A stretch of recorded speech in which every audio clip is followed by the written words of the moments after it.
pregame starts now with Jason LaConfora. I love field goals here. Their offense is broken, and you can correlate it field goal attempts. Like, all they do is kick field goals. And Kate Constable. I just think so highly of Kevin O'Connell and what he's able to do with quarterbacks, but Kevin O'Connell has kind of shown us that he can take any quarterback and help them find success. 3 hours, every game, every edge. Your Sunday betting HQ is live. This is BetMGM Game Day on Westwood One Sports.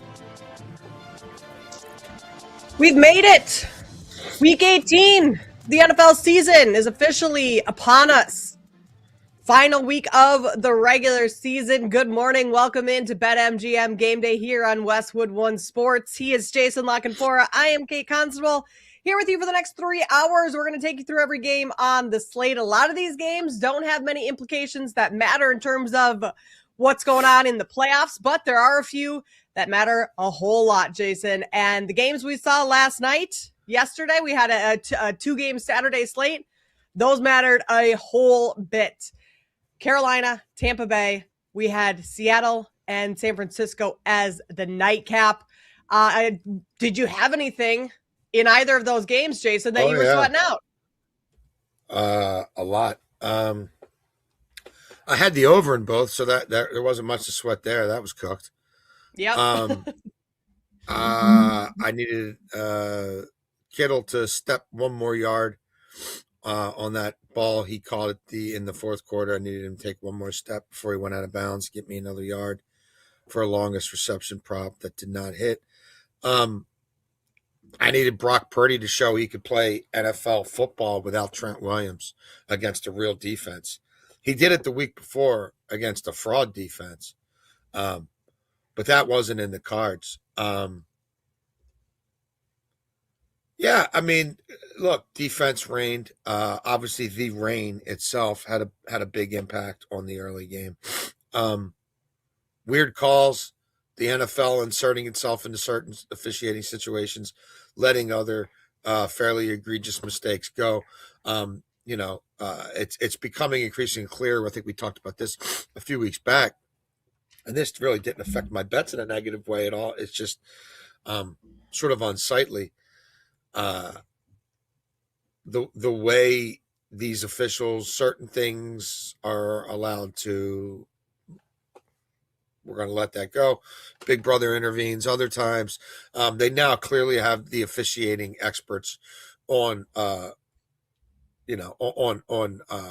speed dial to make sure that those guys are willing to sort of push whatever arcane interpretation we're using to the point where guys who played the game for, in some cases decades at the highest level are baffled by the decisions being peddled by the league in real time and with the aid of replay.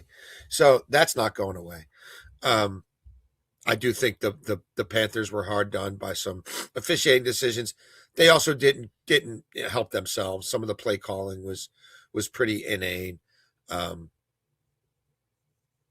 They just never really found a way to take command of that football game. And Tampa did just enough. There wasn't a whole lot to be impressed with there. And honestly, I mean, I know San Francisco was playing for a 1 seed, Kate. And if you want Robert Saleh, you can have him. What was happening there? The runs on 3rd and 15, the inability to defend simple screen plays.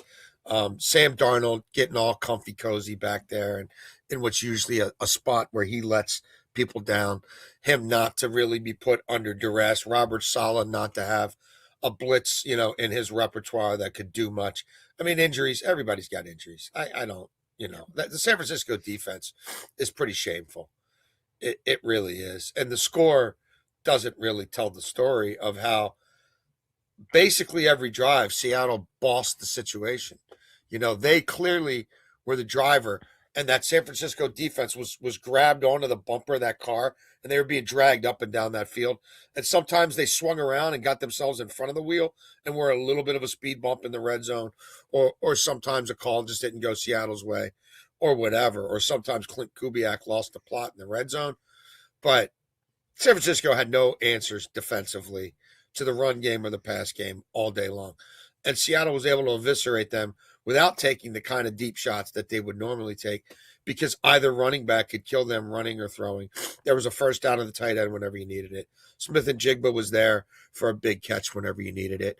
And Kyle Shanahan and the San Francisco passing attack, I mean, it was complete and utter non-factor. I mean, a complete and utter non-factor. And Seattle's got a great defense. I get that. But we just saw the Rams eviscerate them. Like, the fact that San Francisco, could barely muster, 100 passing yards, that could muster no true explosive plays, that couldn't find a way to get their $60 million quarterback to look functional without his left tackle. Seattle's been playing without their left tackle for a while. I wouldn't feel real good if I'm a 49ers fan about their ability to beat anybody in the playoffs with that defense and without Trent Williams. Yeah, it was certainly a different story last week against the Bears defense for San Francisco when they put up just a boatload of points and kind of boat raced the Bears defense. Now you go up against a defense like Seattle and it's a completely different story. But yeah, low scoring game in that one. Seahawks win that one 13-3. The Seahawks lock up the number 1 seed in the NFC. So they will have the first round bye, home field advantage throughout the playoffs. Denver locked up the number 1 seed in the AFC last week. So no, they have not. If they lose to today, actually, you're right, Jason. If today's game against the Chargers comes down to the number 1 seed in the AFC, correct? Yeah, I mean, look, the Chargers are sitting everyone today.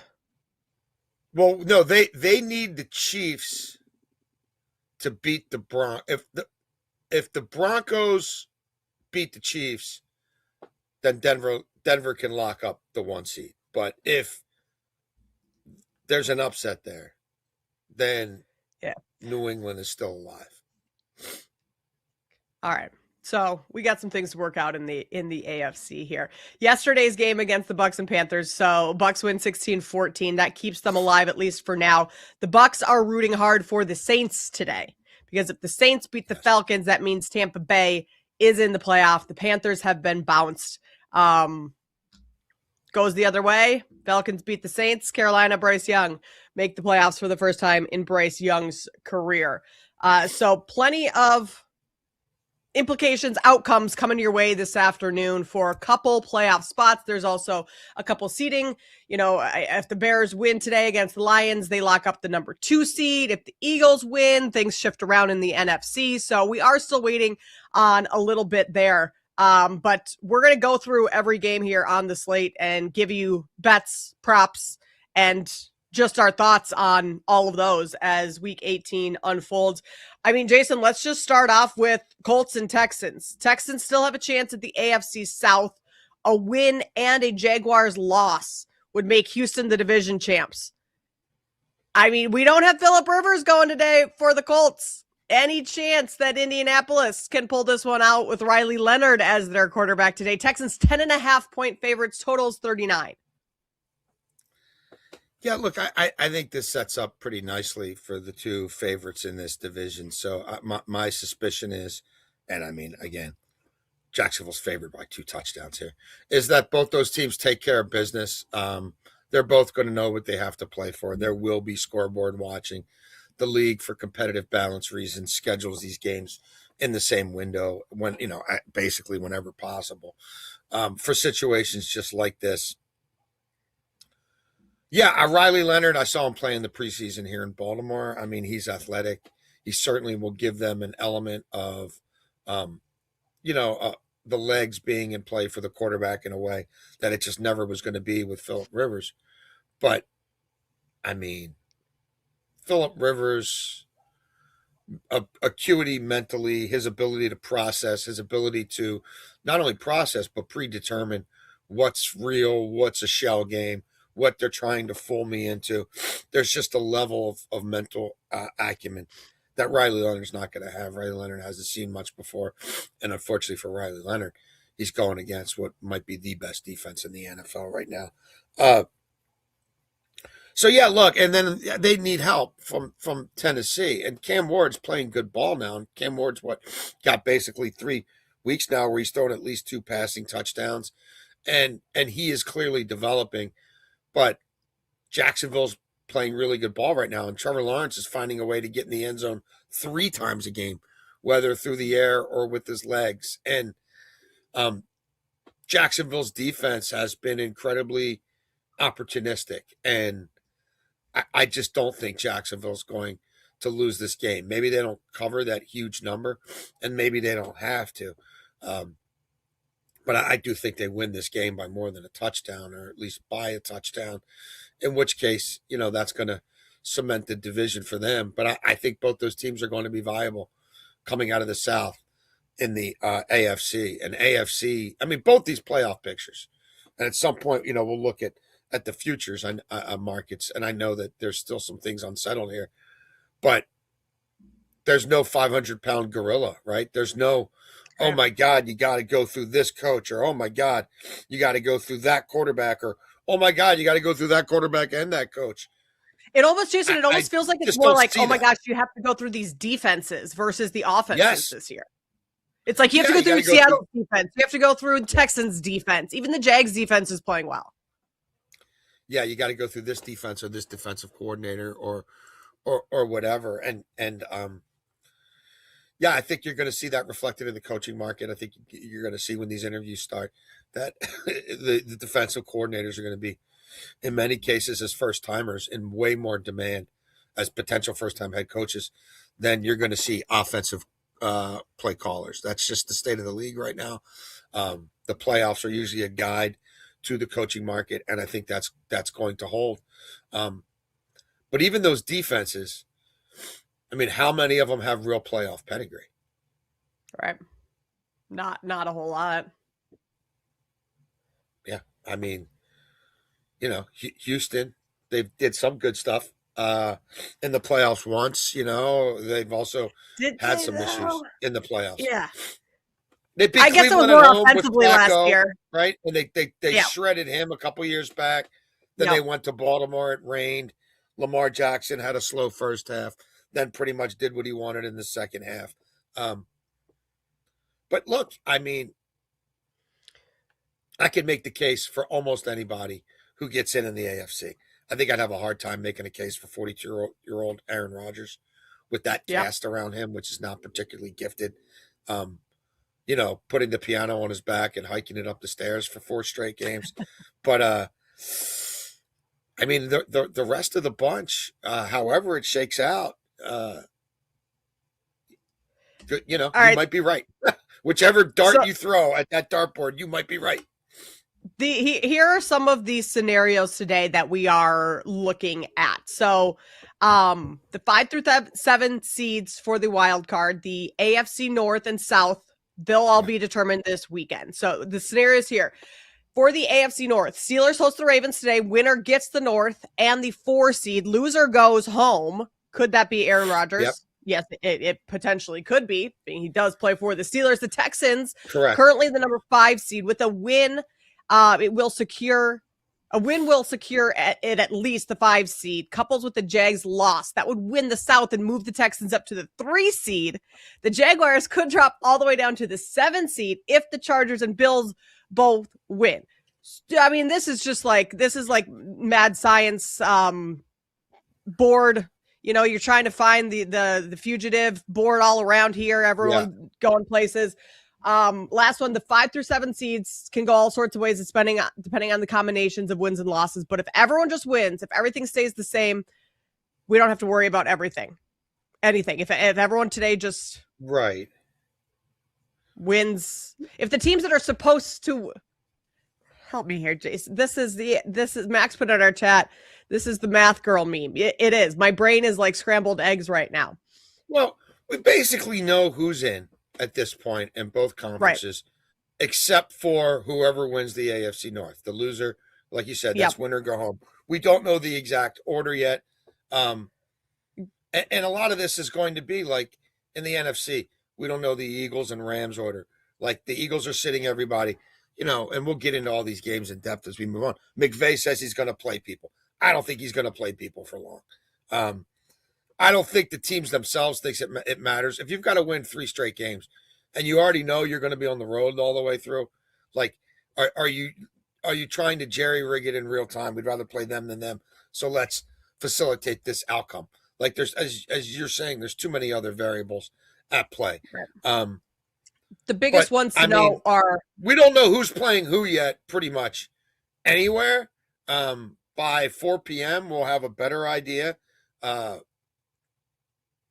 game tonight is just going to be a team. You know they're going to be slotted in as the 4. We just don't know who it is. And, yeah, I mean, in terms of the rest of the way it falls out in the AFC, I do think chalk's going to hold. So I think the only real mystery is going to be who's the 4 seed. I think the rest of the way it's slotted right now in the AFC is how it's going to go. Jacksonville's, I think, going to win. Houston comes in as the wild card. I think Denver beats the Chiefs. That keeps them at the 1. New England's the 2. Jacksonville's the 3. The winner of the North is the 4. Then I think 5 through 7 are going to basically look as they are. So the biggest outcomes we're looking at today are the Steelers and Ravens, and then whatever happens with the Saints. Yeah. And the Falcons today, because that predicts, that tells us who the Panthers or Bucks, which team in that division. Right, which is the only thing in terms of the field not set. Exactly. In the NFC. Yes. Exactly. All right, we're going to get this all set as we continue on throughout the show. We'll continue on with more games and more bets coming your way. This is BetMGM Game Day on Westwood One Sports. This is BetMGM Game Day on Westwood One Sports.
breaking down the biggest games and the smartest angles. This is BetMGM Game Day on Westwood One Sports.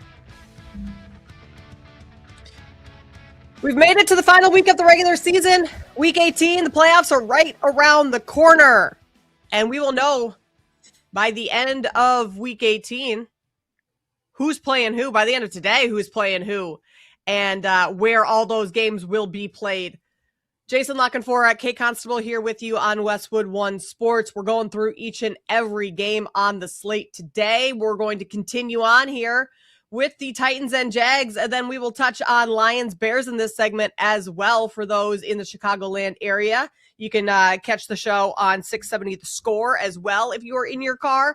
But Jason, let's start off with these Titans and Jaguars. Jags 13.5-point favorites right now. The total's 47.5. The Jags, all they need to do is win today, and they clinch the AFC South. They win their division. First year with Liam Cohen at the helm. Trevor Lawrence has played significantly better over the back half of the season. He's finally looking like the quarterback that we all thought he was going to be coming out of Clemson, and all it took was, a couple of years, couple poor coaching decisions by Jacksonville, and then finally they hit the nail on the head with Liam Cohen. The Jaguars, this is the long shot here for Jacksonville. They can clinch the number 1 seed today in the AFC with a win, a Broncos loss, and a Patriots loss. That's asking a whole lot here today, so we're just going to focus on they win the AFC South. They're in the playoffs regardless.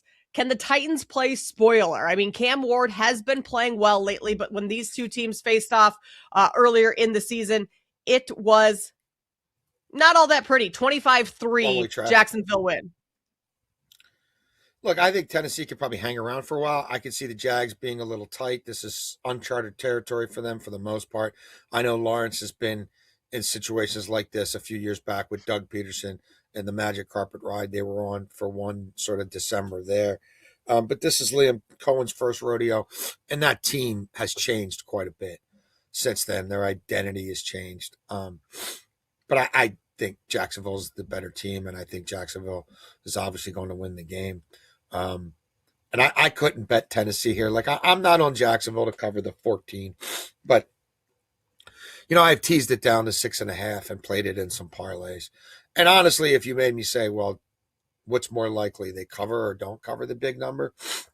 I still think they could cover the big number. As you mentioned, it was 25-3 the last time that they played. Look, Jacksonville's a covering machine. They're 11-5 against the spread. They've covered 7 straight. Tennessee has started to cover under Mike McCoy, but Tennessee against the division, Kate, last 17 games within the division, 3-14 against the spread. It's hard for me to overlook, especially at a time where in that same span, Jacksonville's 12-4-1 against the spread within the AFC South. How have the Titans fared this year against playoff teams? Well, let's look.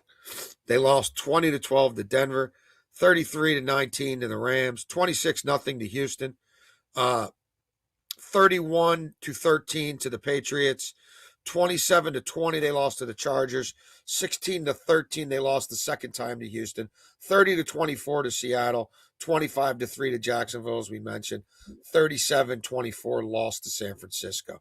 So, well, if they're not winning those games, they're also 1-8 against the spread their last 9 games against playoff teams. I sold Cam Ward short. He's got 2 touchdowns passing in 4 straight games, not 3. However, when he faced this defense the first time, Kate, he averaged 3.7 yards per attempt. I'm going to repeat that. He averaged 3.7 yards per attempt. Jacksonville's defense does cause turnovers. Jacksonville's defense is really active linebackers who can bait you into thinking you see something and not seeing something. And look, if you want to bet the Jags and you don't want to lay all those points, I would maybe look at a team total pushing 30. Jacksonville at home, the last 5 games, 48 points, 36 points, 35 points, 12 points, 31 points. Jacksonville scored 27 points or more in 7 of the last 9 games. I think Lawrence does his thing here. You can still get in some shops 2-1 on him for a rushing touchdown. We were on it last week. He's done it in 3 straight games.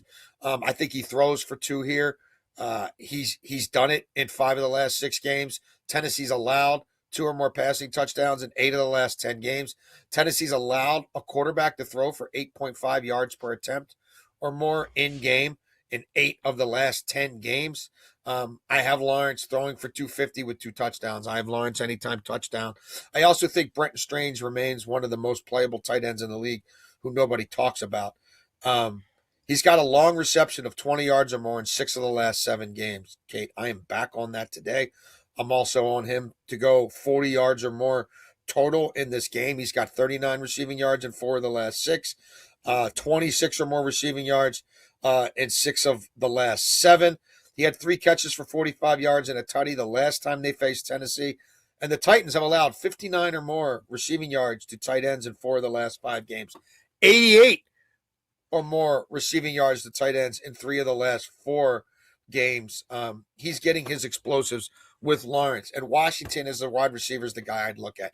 Jacoby Myers got a lot of attention, did a lot of great stuff after the trade. But Washington's got 2 straight 100-yard games. Washington's been a real game breaker for them lately as well. And it's become a truly multifaceted offense. So I think the Titans might hang in there for a while. I think Jacksonville's going to score 28 points or more in this game. I think Jacksonville's going to win the game. And I think Trevor Lawrence is going to go into the playoffs on a high note. This is such an interesting week because, like, for a team like Tennessee, the outcome really doesn't matter. But I don't think it's as easy as saying, okay, well, they have nothing to play for, so they're not going to play hard, or they're going to go into Jacksonville. That's not how it worked. The tanking happens during the week. The tanking happens when the GM tells the coach, let's back off this guy, or let's not. So-and-so is sick. I've seen a couple players come out on social media to this week. I forget one yesterday. He was I want to say he was at the Knicks game maybe, or some NBA game, and he was listed as illness and out for today. And he posted on social media, I'm not sick. So, like, that's when the tanking happens. It doesn't happen when these players step on the field, because these guys are still playing for their next contract. They're playing to put really good tape, really good play on tape for a potential next team that might pick them up. So I don't have anything in this game in terms of the side here. I would lean towards Tennessee covering the 13.5. And if this goes to 14 at all, maybe that becomes a play.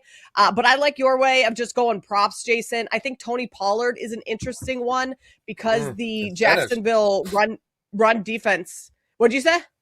He's got some incentives on the line as well. Well, I mean, okay, so do you play incentives there? Because Jacksonville's run defense is best in the league right now. Yeah. But, I mean, Pollard has had over 100 yards in 3 of his last 4, but his prop today is sitting only at 67. And I'm still almost tempted, Jason, to take the under in this one. Yeah. Would you say? I don't think I'm going to touch it. I just don't know how game flow is going to go. I mean, look, I do think this coach is going to be going out. Like, he's got nothing to lose. Yeah.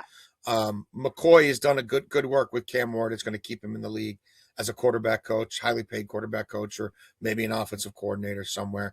If I was going to play, I'm not on any Titans props in this one. If I was going to get on one, I would just get back on the Cam Ward 2 or more passing touchdowns. I think there's no reason not to have him trying to win this game with his arm. He's been rolling. The problem is, like, at MGM, they got it priced at half a touchdown. I mean, yeah, so and that's probably like minus 220. Yeah, something like. But I mean, again, he's done it in 4 straight. We were on it a couple weeks ago against the Chiefs. We also played the 3 there, which you could get at 14-1. Again, shop around on this stuff. And that didn't hit, but it could have. I don't think he's throwing for 3 against Jacksonville, but if Jacksonville gets a lead here, I think there could be garbage time opportunities. And I think, look, Mike McCoy is going to know that not all these owners and not all these other coaches are going to sit there and watch the game film of how they got there. But if he isn't, his agent can tell everybody, oh, by the way, Cam Ward, who wasn't throwing for 2 touchdowns in any games, finished the season with 5 straight games where he threw 2 or more touchdowns. Like, that's pretty easy selling point. And again, I think Jacksonville is going to boss this game a little bit and get to a point where in the second half, Cam Ward's probably seeing some prevent. I I think they'll try to get Pollard over if they can, but I think this kid's going to be throwing the football. And I do think this could be like a 31-17 type game.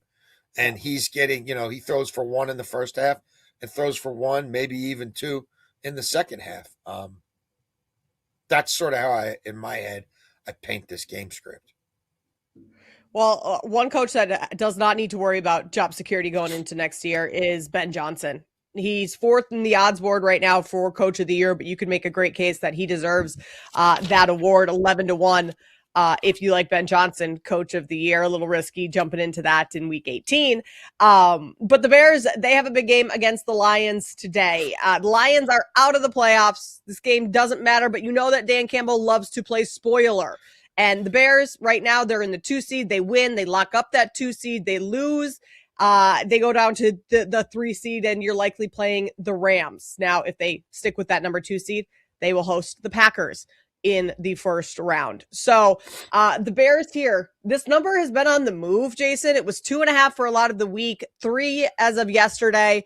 And we are now up to 3.5. The Bears coming off a brutal loss to San Francisco last week. It was a shootout, back and forth, 42-38, but the Bears couldn't get it done in the end. That fourth quarter heroics of Caleb Williams fell just short in that one. So what's on the line for the Bears today really is not going into the playoffs with 2 straight losses. Like, this is still a divisional game against a solid opponent. You're at home. You would like that momentum going into the playoffs, and Ben Johnson has said he's not resting his starters. They are playing to win this game. So with them playing to win this game, I don't like that it's over a field goal. I would go back and maybe look at the Lions here, getting that hook. But this is one that the Bears, I mean, if they continue to play like they have for the last month and a half of the season, really 2 months, they should be able to beat this Lions team whose secondary is just absolutely brutal and whose, front is terrible against the run. Yeah, this is a tricky spot for me. The only thing I've done here is I've played the Lions team total over 23.5 points.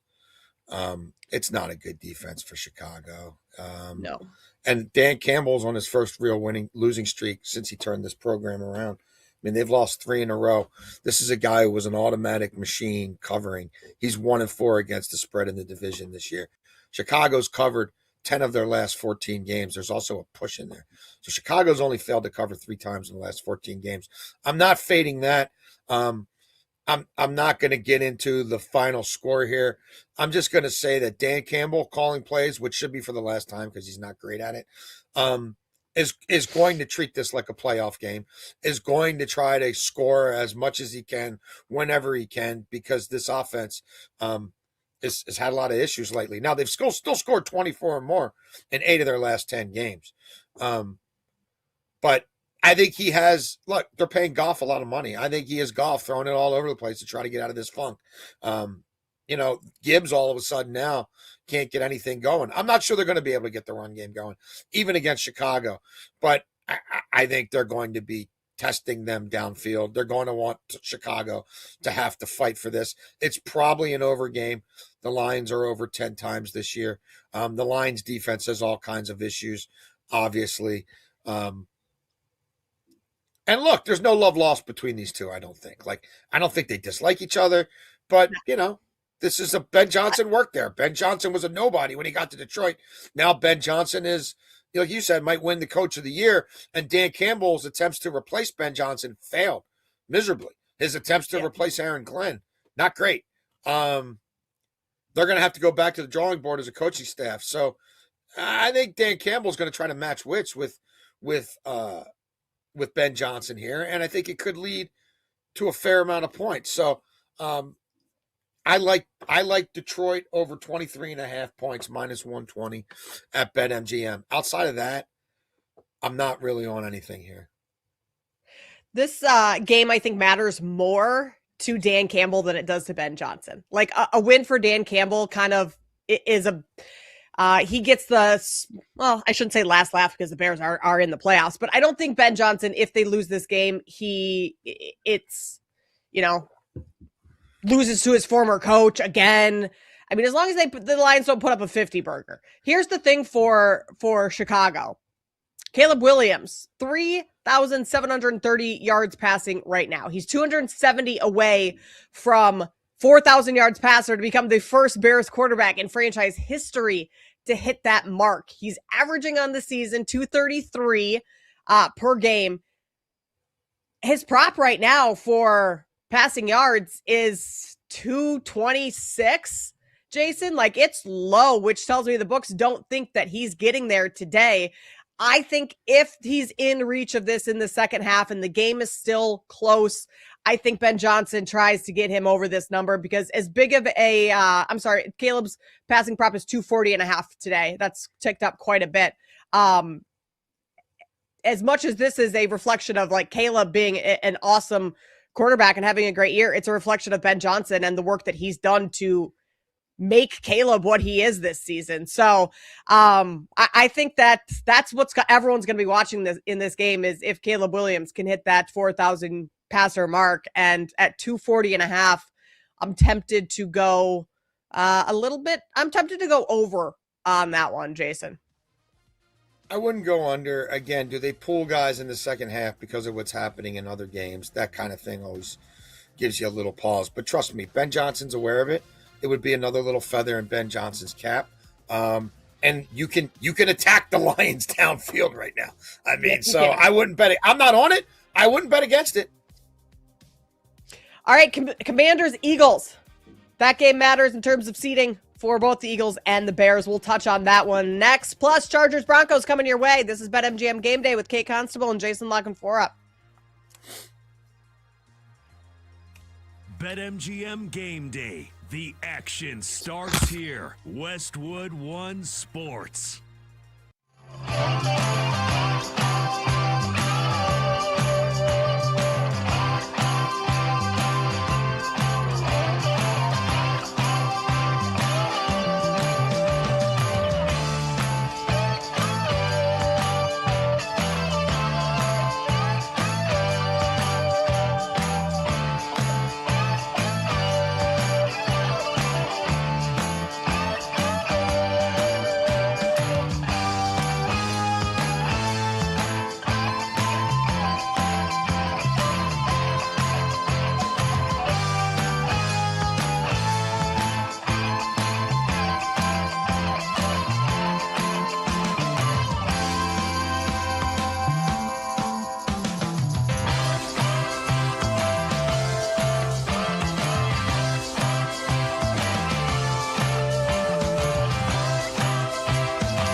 breaking down the biggest games and the smartest angles. This is BetMGM Game Day on Westwood One Sports.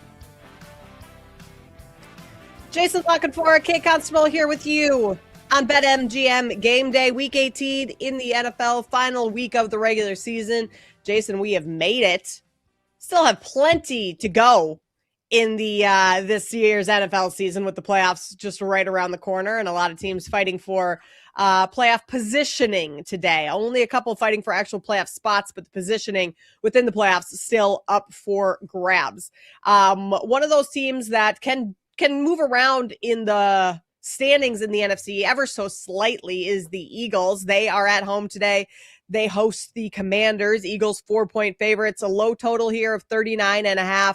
Eagles have come out and said that they're going to rest their starters despite having that ability to move up to the 2 seed in the NFC with a win today over the Commanders and a Bears loss to the Lions that we just talked about.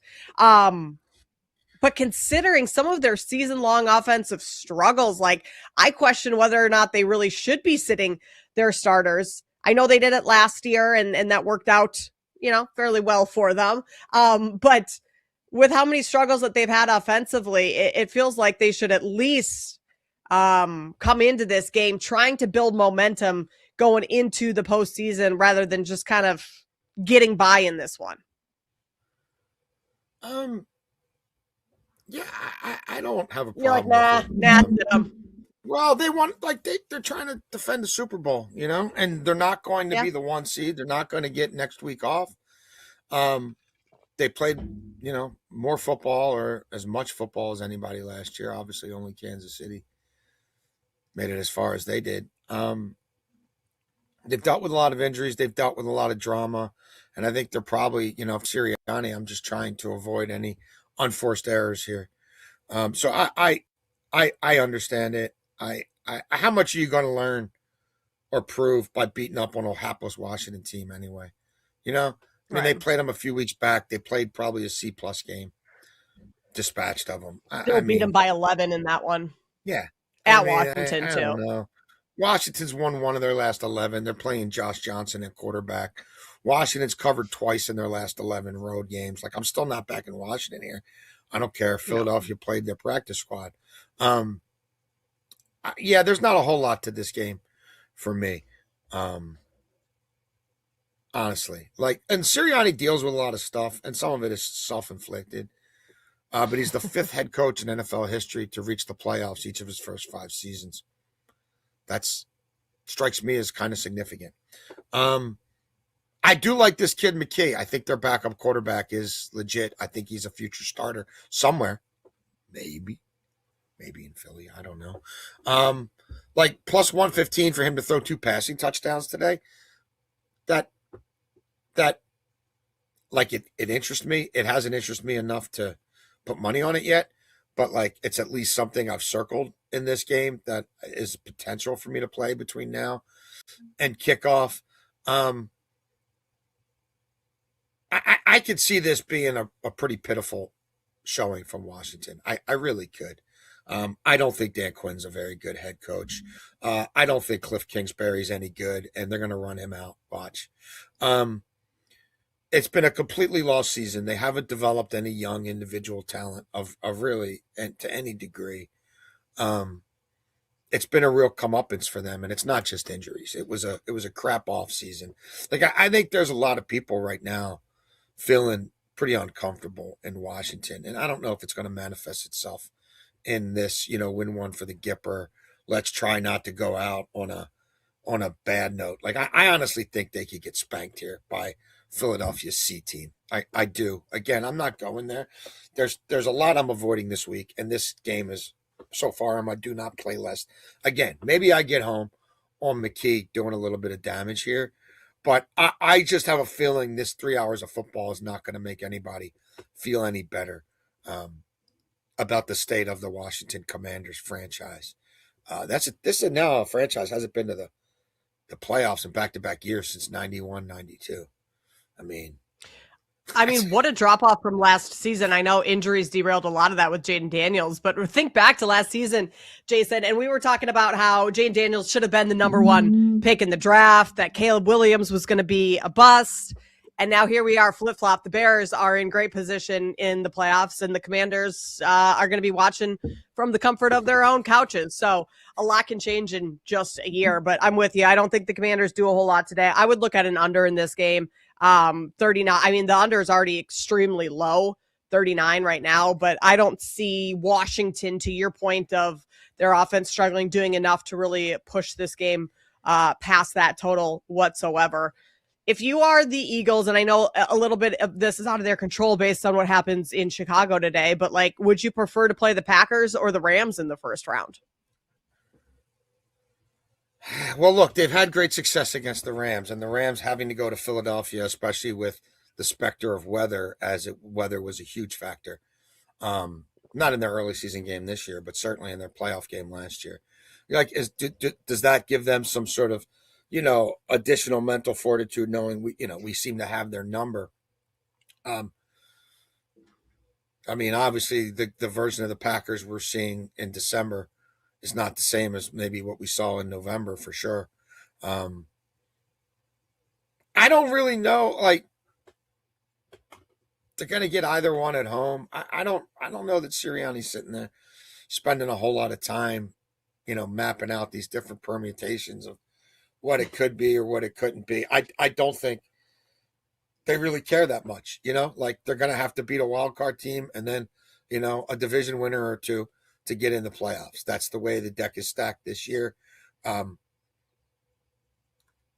mean, look, You think that maybe the Rams, if you think you're going to have to go through the Rams, I might rather try to get them first. now, You know what I mean? Than get them, or they're coming to your house, later. Like, yep. Yeah, like I might try to get them now when Adams is just coming back from this hamstring, and they faltered down the stretch, and they blew it in Atlanta, and I don't buy that McVay is really going to play his starters heavy deep into this game, so they're probably going to go into the playoffs not feeling particularly great. I don't want to be their bump back spot. I mean, I'd rather get them and find out if I'm their bump back spot than have to play them in the championship game and Right. Stafford's on fire and whatever. So, but ultimately, I don't think they care a whole lot. I really don't. They're trying to defend a Lombardi trophy, and somebody's, they're going to get the hold serve at home to start it off. You mean us in the media and fans maybe care more about the seeding and who's playing who in the first round than the actual teams do? I think you're right. It is kind of like these coaches are like, okay, whoever's in front of us is who we're going to be playing. We're not going to try and get cute and jostle around within the standings just to avoid someone that we may have to see later on in the playoffs. Moving on, Jason, to Chargers and Broncos. We'll touch on this one quick. We can finish it up on the other side if need be. Broncos 12.5-point favorites. They are at home where they have been just a wagon this year outside of that Jacksonville game, which they dropped a couple weeks ago. 37.5 the total. Broncos still have to win to clinch that number one seed in the AFC, where the Chargers, depending on what happens today, they can finish anywhere from the 5th to the 7th seed. And that hinges on wins with the Bills and the Texans and what they do. And but the Chargers have come out similar to the Eagles. They're sitting people. And for the Chargers, I think that is a great idea because of how banged up they've been. Justin Herbert has been hurt, over the last, really the entire season. I feel like he's been dealing with stuff, but that hand injury recently, their offensive line has been just decimated throughout the year. So sitting some of these starters and getting healthy, I think is the right move for the Chargers. Makes them a heavy, heavy underdog though on the road. Yeah. Look, I think, this is kind of like the Jacksonville situation, right? Where you've got a 2-touchdown spread against a team that looks to be overmatched, especially the Chargers, the version of the Chargers that'll be fielded here today. Jacksonville's playing for the division. Denver's playing for the 1 seed. Sean Payton's been winning football games. I think Sean Payton wins this football game. I think Sean Payton wants to get Bo Nix going a little bit here. Bo Nix has only thrown 2 or more passing touchdowns in one of the last 7 games. If you recall the run of the playoffs last year, it was Bo Nix throwing for 2 and a lot of times 3 passing touchdowns every game. I think he'll want to get this righted against as much as he can against a version of Jesse Minter's defense that's going to be lacking some talent. But I have a hard time thinking Denver blows this game. You know, they're 11-2 in one-score games. If the Chargers do hang around and make it tough, I still think at the end of the day, Denver perseveres. I may play Trey Lance rushing here. I do think Trey Lance is going to use this as a bit of a showcase spot. We'll wrap this game up on the other side, go in a little bit more depth on that Trey Lance play. Plus, Dolphins, Patriots coming up on the other side. You're listening to BetMGM Game Day on Westwood One Sports. BetMGM Game Day. The action starts here. Westwood One Sports.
From kickoff Dude, to Herbert's been cash running for out, 40 your games. weekend sports destination is BetMGM Game Day on Westwood One Sports.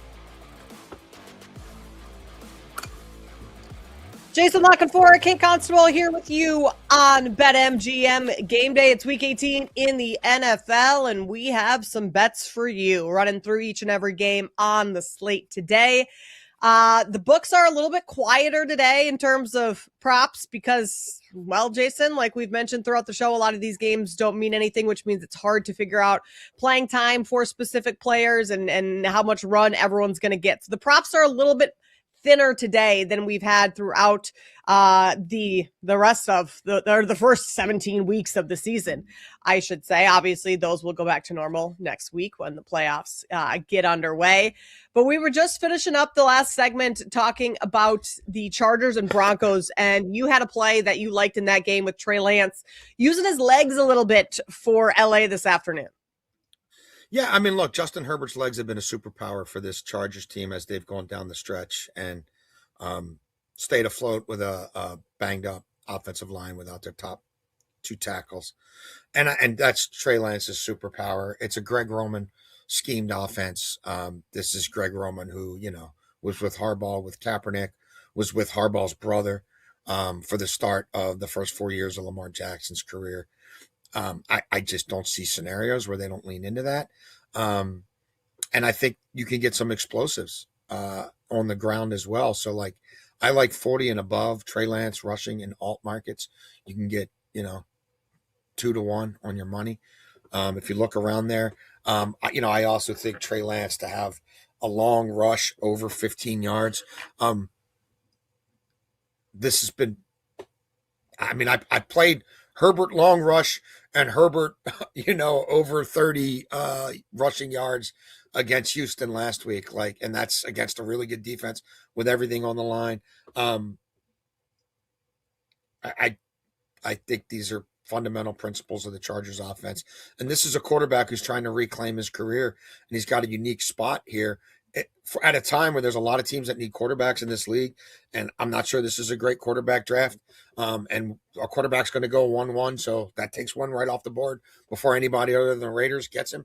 I think that, and Trey Lance has a real coaching staff. These guys know what they're doing. He'll be put in positions to succeed, which isn't always a given in this league. Also, if he puts up good tape today against an elite Denver defense, it's going to serve him well. And I think he'll be up for the challenge. And I liked what I saw of him in the preseason. I think he fits this offense incredibly well. And I think this could be a showcase spot for him where the Chargers literally are just trying to stay healthy into the playoffs. Broncos 12.5-point favorites, so tall task to ask Trey Lance and the Chargers to go into Denver and win that game outright. But like we mentioned earlier, a lot of these players, and you said right now, are playing to put good tape out there for a potential next contract, whether that be with their same team elsewhere. A lot of these guys being backups, this is one of the big chances they get to showcase their skills. So I like the Trey Lance look, like the Chargers. A lot of these games, Jason, I don't have a ton of bets on these games because it's hard to figure out what's going to happen, especially with a lot of these big spreads. I'm going to save a lot of my bankroll for the playoffs, Smart right? move. So these are just, a lot of angles to look at today. If you are someone that wants to be throwing down a little cash on some of these games, make watching it a little bit more fun. But just proceed with caution, just being that some stuff could go sideways today, and the favorites, despite almost being 2 touchdown favorites, may not exactly look like they typically do during the regular season. Patriots, they're in action this afternoon against the Dolphins. They host the Dolphins. Talk about another big spread, 10.5-point favorites, total 45.5. Patriots can't finish worse than the number 2 seed with a win, but they could. And I say could because, again, this is all just scrambling my brain in terms of all these scenarios. But they could end up with the bye week if they win and the Chargers find a way to beat Denver. So this New England Patriots team, one that with Mike Vrabel in his first year at the helm, surprised me in the sense of how good they are, Jason. Like we all thought that the Patriots were going to be better this year. Vrabel could come in and kind of turn things around, but the manner and the speed in which he turned it around is the surprising part, similar to what's happened in Chicago with Ben Johnson. Yeah, I mean, look, I think the verdict's out on the Patriots. Like, they're ahead of schedule. Vrabel's a proven winner. First head coach to go inherit a team with 13 losses to then win 13 or more. His first year at the helm. They've checked every box they need to check. They've met every challenge. Now, the question is, well, how steep are those challenges? And their signature wins are over Buffalo and Baltimore. Baltimore might not make the playoffs, and even if they do, that's an incredibly flawed football team where, you know, they've got one of the winningest coaches of the modern era, and he might want out, and they might want him out. So that's where they are. And I don't think Buffalo's great. Like, I don't know how you could watch Buffalo all year and think they're great. They've got serious flaws on defense. The construct of the offense is still would leave you wanting more in terms of built-in deep shots and the things you look for. Like it's off script. Josh Allen, chuck it. Like it's. I'm just not super impressed. So I don't think they're a great football team. I think they're a good football team in a league that's filled with a lot of mediocre to bad football teams. I don't think they're great. I don't think they'll prove to be great in the playoffs. So I guess what I'm saying is, you know, if this New England offense has to face Denver, has to face Houston, boy, okay, like let's see, you know, let's see. In terms of this game, I got nothing on this game. Obviously, if Denver, like, this is just a full scoreboard watching thing. There's scenarios where Vrabel's pulling everybody pretty early in the game. I'm kicking myself for not getting on May more last week. I thought that would be a quick blowout and maybe he would get pulled. It turns out I was right, but he still did a lot of damage before he got pulled. I wouldn't fade May. I'll put it to you that way. He might do enough. He might throw for 2 touchdowns and 200 yards in the first half here if they really want him to. Miami has showed up against New England. I mean, now, again, This is a different version of New England than in years past, but, like, Miami's won 8 of the last 10 and covered in 9 of the last 10 against New England. New England's also 13-3 against the spread. Their last 16 times as a double-digit favorite. Now, again, that's peak Belichick Brady there. So I don't know how much you read into that. We know Miami on the road under McDaniel sucks. Miami on the road in cold weather places outside of September suck. All that's in play here. Quinn Ewers impressed me a little bit last week. Like, I thought he took a real positive step there and showed some things. Achane will get opportunities in this game. He'll probably produce. He's been producing all year, but there's nothing that I got home on in this game. There's just too many variables for me here. There's too much uncertainty. I've played a lot of Achane lately, but there aren't even numbers up for him today. Because, again, like, what are they going to do with him? How much are they going to play? So Jalen Wright is the only running back with numbers up for the Dolphins right now. One that kind of caught my eye is Drake May's rushing yards, 19.5. I'm tempted to look under on that. Like, I think they just keep him safe, right? Like, what's the point of him getting out of the pocket and scrambling and trying to make something happen with his legs when, like, you've already got the 2 seed locked up. Let's just get out of this one healthy. So I'm just game script wise and thought process wise of what do you want your quarterback to do today? It's don't try and do too much. And so under 19.5. And I know that Drake May has utilized his legs very well over the last couple of weeks, 22, 25, 43 rushing yards. I don't think that happens a whole lot today, Jason. Well, I don't think Josh McDaniels is scripting it. I think all the mesh point RPO stuff will be safe for the playoffs. But he's such a great athlete, and it could just be one of those, you know what I mean, 3rd and 15, and he holds it for Mississippi, and he drifts outside the pocket, and there's a lane, and he, you know what I mean? He runs for 20-yard gain, and there goes 18. My bet. Yeah. I mean, 3+ passing touchdowns for May. Cat, too. Like, Vrabel's also a different cat. Like, Vrabel, I don't know. Point. Like, plus 194 for 3 touchdowns. He might play this straight up. Like, he might just say, let's just keep smashing people. Like, we only beat them by 6 last time. Let's beat them by 26 this time. I I mean, the second game of the season, but that was much closer than many anticipated between Patriots and Dolphins. That one played in Miami, however. You mentioned the cold weather stuff with the Dolphins, and I know Tua's not in, but it's a whole team deal with the Dolphins. So they are at New England. 10.5 is the line in that game. Here's one, Jason, that we can really break down, and you especially being up in the area, the Baltimore area, with the Ravens and Steelers. This game matters. Whoever wins this game, winner take all in terms of the AFC North and getting a spot in the playoffs. The loser goes home. They watch the rest of the season from their couch. Neither team really been particularly impressive this season. The Ravens have had their issues. Lamar has not been healthy, looked good, although he has practiced this entire week, which is huge. And then the Steelers defense, like, as for being as high paid as they are, the Steelers defense has underperformed. TJ Watt back this week from that partially collapsed lung, which is huge. And Aaron Rodgers has looked good down the stretch this season. So I think he's playing at a high level. Again, these are the spots that you back coaches like Mike Tomlin typically. Home, well, usually it's road underdog, but home underdog as well. Like, just being in that dog scenario is typically a Tomlin spot. But what do you like? Ravens, Steelers, Ravens -3.5. Well, I mean, I think you buried the lead on Lamar Jackson's back, and he's dealing with a back issue. He's going to wear extra padding. Baltimore's only 2 wins this season against playoff teams. Snoop Huntley started those games at home against Chicago, at Green Bay. There's a lot. There's a lot here. Both teams are flawed. This is not a good Ravens offensive line. This is Watt and Herbig and Highsmith and Hayward, who's looked like Hayward lately.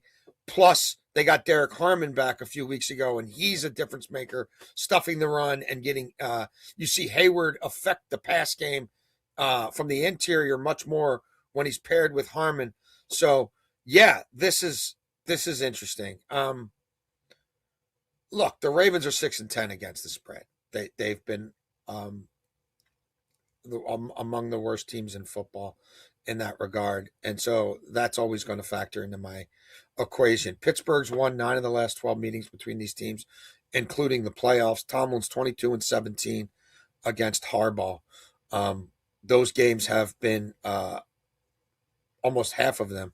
19 of those 39 have been decided by 3 points or less. And I think we're probably headed for another one of those here. The Ravens cannot turn the football over and win this game on the road with a bad offensive line. They need to be able to get volume out of Derrick Henry and keep this game close. But if they turn the ball over, that might become more and more of a problem. And Pittsburgh's defense specializes in takeaways. Pittsburgh's 8-1 straight up, 9-0 against the spread, their last 9 at home against divisional opponents. But Pittsburgh's 1-8 against the spread, their last 9 at home on Sunday Night Football.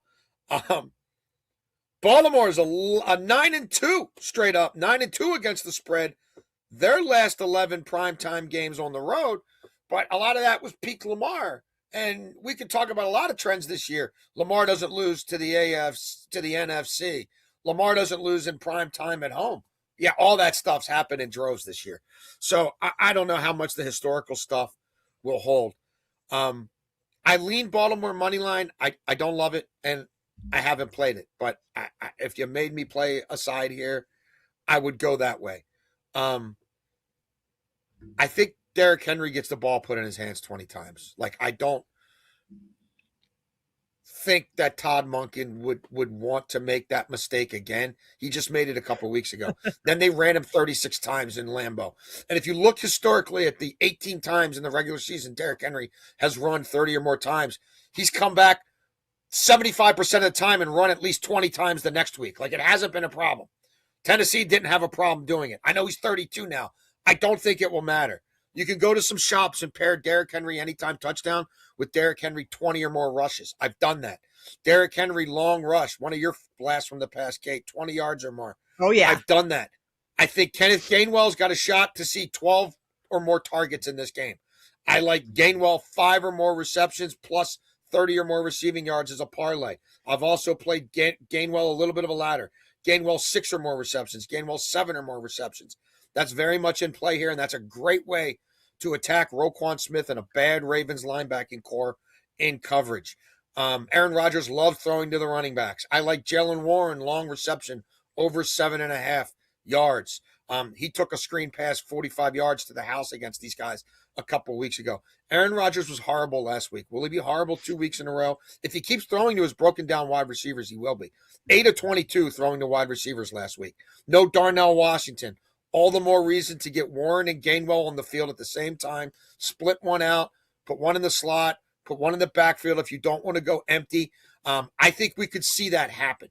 And Baltimore's without Teddy Buchanan, who was a good coverage linebacker for them. That forced Trenton Simpson back on the field.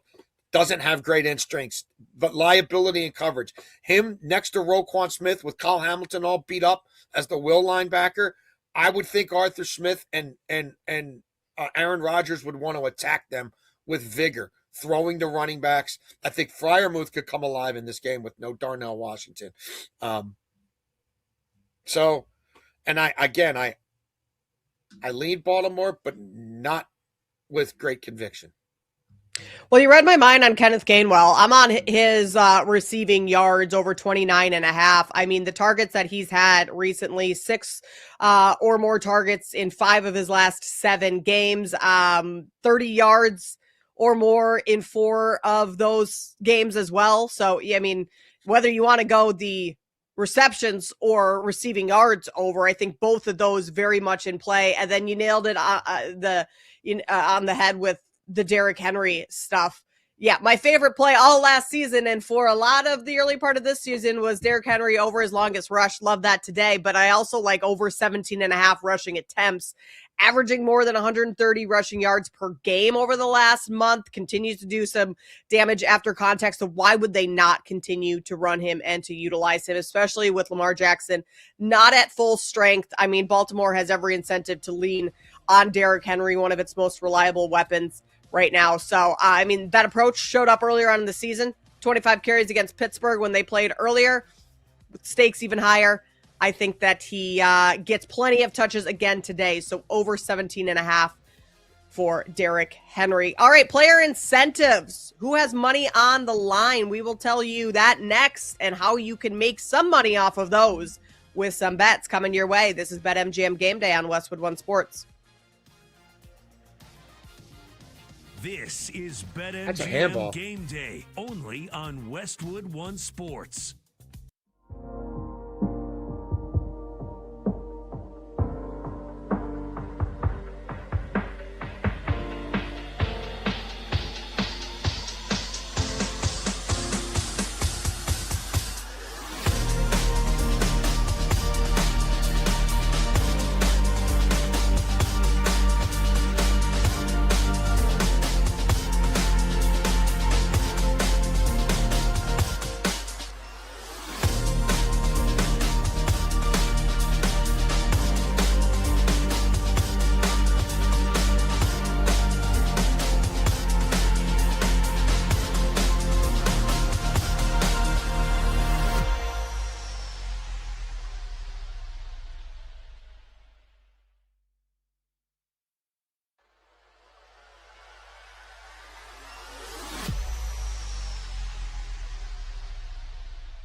the breakdowns, the big games. BetMGM Game Day continues on Westwood One Sports. Jason looking for Kate Constable here, hanging out with you on BetMGM Game Day. A lot of incentives, a lot for players today. That being almost what matters most for a lot of these teams, with many of them already out of the playoffs. So a lot of money on the line. We saw Sam Darnold yesterday earn about $1 million based off his incentives of passing yards and completion percentage, all that good stuff. So we're going to take you through a bunch of scenarios today for player incentives and whether or not we ourselves would place a little money on those to try and make some money of our own this afternoon. To do so, we bring in our executive producer, Brandon Combs. Brandon, talk us through some of these incentives here today. Absolutely. Shout out to Grant there with the Phil Collins on the comeback, right? A little drum solo there. Fantastic stuff. Great stuff, Grant. There's a lot of player incentives today. A lot of people playing for money today. Let's go over a couple of them. Calais Campbell needs 1 sack for $500,000. Over under a half a sack today against the Rams. Kate? Ooh. I mean, sacks are hard to come by. Sacks are hard to come by in the league. And how many sacks is he? 6.5 on the season. I'm going to go ahead and say, yeah, I'll give it to Campbell. I'll let him have his sack today, get the $500K. I don't love betting on sacks because they are so hard to come by. But in this case, especially with that incentive there, I think he tries to get after the quarterback pretty good against the Rams this afternoon. Yeah, I think there's a decent shot in the second half. He's playing against a backup quarterback and then decision-making and holding the ball too long and all that. He came out of the gates hot, like the Cardinals defense to some degree. And then his age has shown over the course of the year. I think they played him way more reps than they should have. If they were the defense that Gannon sold everybody on, then you could have kept him on much more of a pitch count and used him situationally. Hall of Fame player, Hall of Fame leader, Hall of Fame person. And the Rams offensive line is beat up right now, and it started to show against Atlanta. So it would not surprise me if Calais Campbell was able to make this happen in this football game. Everybody in that locker room will be aware of this, and everybody, not that you can like gift wrap a sack for somebody, like it's kind of difficult. But I think it'd be something of a, well, I mean, like as a team for your teammate, you know what I mean? Like the other guys in the Giants D line, like, let's make sure we all rush at an angle so that Stray can just come in and pick it up. Like, you know, that I'm talking more from a teammate standpoint. But they're all going to be aware of it. And he's been one of the few bright spots there. And the defense has been an abject failure the last 8 weeks. And it's a division game. Yeah, I could totally see it happen. Yeah, look, when there's $500,000 on the line, I'm going to bet it every day with guys like this, because for $500,000, Kate, if I told you could have $500,000 to sack the quarterback, I'm pretty sure you're getting through the line at some point. I would play just as a There's titch a lot harder. that goes into it, though. Just Yeah, a titch. for sure. All right, one guy who I'm not so sure that I would play his numbers today to get to his bonuses, but maybe they force feed him just because they know about his bonuses. Nick Chubb needs 94 rushing yards today against the Colts for $250,000. So over or under 93.5 rush yards for Chubb, JLC.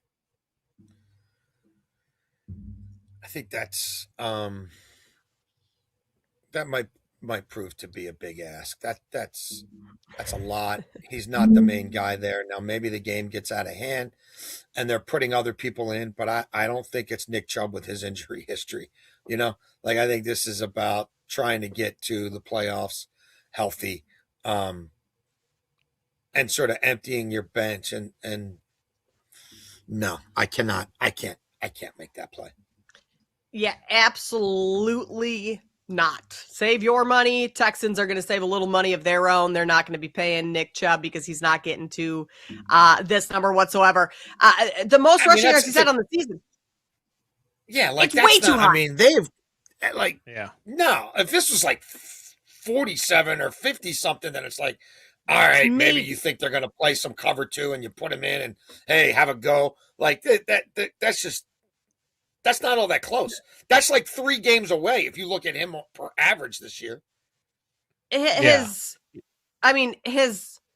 highest rushing game is 61 yards. He hasn't topped 61 yards since what was that week 5 against Baltimore? Like he's had 1 carry in 2 of his last 3 games. Again, like maybe they feed him a little bit more today with that, but asking him to get almost 100 yards against a Colts defense that, I mean, their rushing defense is 5th in the league right now. I think there is no way that Nick Chubb gets this mark today of, 93 and a half. Yeah, I'm off it too. And just, I mean, for those reasons that you said, I mean, 61 being as high, he's only hit 60 twice this season. I don't see this happening unless he's the starting running back today, and for some reason, the Colts defense can't stop even the run then, for I one mean, are you running him more than 12 times in this game? Like no, probably not, because considering what's at stake for the Texans if they win, you know what I mean. So I still think that that's a huge ask for Nick Chubb. All right, let's move on to Eric Armstead. Is 1.5 sacks from $1 million. $1 million. So over or under 1.5 sacks for Armstead against the Titans. Nah, that's too big of an ask as well. I mean, almost 2 sacks in a game. I know the Titans' offensive line isn't great and they give up a bunch of sacks, but I mean that's a big ask for 2 sacks. Final game of the season. Who knows if he'll even be in late in the second half, depending on how this game looks. So I'm going to go ahead, Jason, and say, nah, Eric Armstead, I'm sorry, bud, but you're not making an extra mil today. That's a hard pass. That's why there's a split. 17 games, soon to be 18 games. This is, again, not like you're a half sack away. This is you being something you haven't been all year to try to get this at the end. I don't. And Cam Ward get rid of the football much better now than he was at the beginning of the year. Like, this would take some doing. I would take it. I would take it for Eric Armstead. $1 million. $1 million. Well, what can you get for? Can you even find the market for 2 sacks for him? I don't know if you could. That's what I was just trying to look up. I don't know if you can find the market. But if you could, I would bet it, because a bridge too far. That's a one guy who's got $1 million on the line, and all he's got to do is get past a really bad Titans offensive line. How many times do you think he's got multiple sack games in his career? Not very many, but with $1 million on the line, I man, whenever you tell me a man has $1 million on the line and he just has to do something, that's not unattainable. Like, it's not like he needs 4 sacks. Yeah, he needs 2. 2 sacks. Brandon.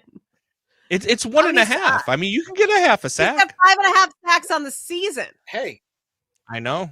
Go $1 for million it, on the line. Find the book and go for it. You should get. I mean, this has to be 10-1. I mean, 8-1. Like what? Oh, this easily. It should be more than that. I mean, 15-1. He's gonna have 2 sacks in this game. Look, I am fat and out of shape, but if you told me that I had to run 30 miles to get $1 million, I'm running 30 miles today. So if you're going to tell me that a supreme athlete only needs a sack and a half for $1 million, someone is trying to stop him from these 2 sacks. Yeah, like, if someone was trying to stop you from running 30 miles, it would be significantly harder. The last time Armstead had 2 sacks was October 29th of 2023. His last 2 sack game. If you had to run 30 miles and get past an NFL left tackle to do so, guess what? You could put $10 million at stake. If that guy's got incentives to stay in the league, if he's got an financial incentive too, you're not getting your 30 miles. He'll sit on your chest. You're not going to get up. You're not going to walk 5 miles, let alone run 30. Like, that's the comp. All right. we're gonna see. And when Eric Armstead has a sack and a half or 2 I sacks hope you today, bet it. I'm I hope you texting bet you. it. You If I should can bet find it, I find a will. way. You know, I guarantee you can find somebody around the way. You know what I'm saying? Like, you go I down live to a in corner Chicago. bar and I know a find couple somebody. guys. Yeah, Yeah. like you Yeah. should bet that, and if that hits, that's how we open the show next week. I don't care what else happens in the world of football. I'm dying to know what number you get it at and how much you put on it, and that's the show open if it hits. If it doesn't hit, we'll forget this conversation ever took place. I love it. We'll do it. All right, let's go to this one. Godspeed. Kansas City Chiefs. Hollywood Brown is 1 touchdown away from $750K. He's 3 touchdowns away from $1 million. So over or under 2.5 touchdowns for Hollywood versus the Las Vegas Raiders. You should bet the 3 touchdowns because it's $1 million and a man will do anything for $1 million. Why don't you bet the hat trick? Only 1 touchdown, so only half from $750K. I would bet him for 1 touchdown today. I would not bet him for 2.5. There's no way. I mean, I could if I was forced to get on board for 1 touchdown today. 3 touchdowns over 2.5? Absolutely not, Brandon. Absolutely not. No way Hollywood Brown is turning ends on 3 times. The guy throwing the football has 1 passing touchdown in his career? Yeah. I would bet him for 1, though, because if they get into the red zone, they're looking for Hollywood Brown because they know, like you said, teammates know the incentives. But 1 for $750K is doable, right? Yeah. Here's what I would bet. I would bet that all that happens, and when he's throwing the ball, he drops it. Give me 25-1 on Hollywood Brown dropping his incentive clinching touchdown target in the end zone. I would bet that. He's plus 300 for an anytime touchdown. Plus 300 for an anytime touchdown. $750K. Would you bet the 1? How about you and me make a bet that he gets at least 1 potential scoring target and that he drops that attempt? What would you pay me? What would you give me for that? Well, look, I work for Odyssey, so I'll give you half of what I have. So what's half of 0? No, I mean, like, what are the odds? What are we gonna like? What is that? Is that plus 25? No, it's got to be something because 1 touchdown is plus 300. So let's see what his. I'm talking about for more than 1 touchdown. Oh, a drop touchdown. I don't even think you can get odds for that. No, you can't. That's what I'm saying. You and I would have to work it out. Oh God. I mean, a drop. I'm saying that they try to force feed him and spoon feed him, and he still can't get the spoon in his mouth, and he drops the spoon. What would you put the odds on something like that? 25 to 1? I don't know, because that's crazy. I don't. I mean, get like the I opportunity said, and then not be able to capitalize on it. That would be the Hollywood Brown story, man. Yeah, 25-1, 30-1. There we go. I would jump on that way before I jump on the whatever 1 touchdown 3-1 or whatever. We have the Eagles today, and they supposedly are sitting all their starters, but one of their main starters has an incentive that he can hit today. Saquon Barkley is 83 all-purpose yards away from $250,000. So over under 82.5 rush receiving yards today for Barkley. Under.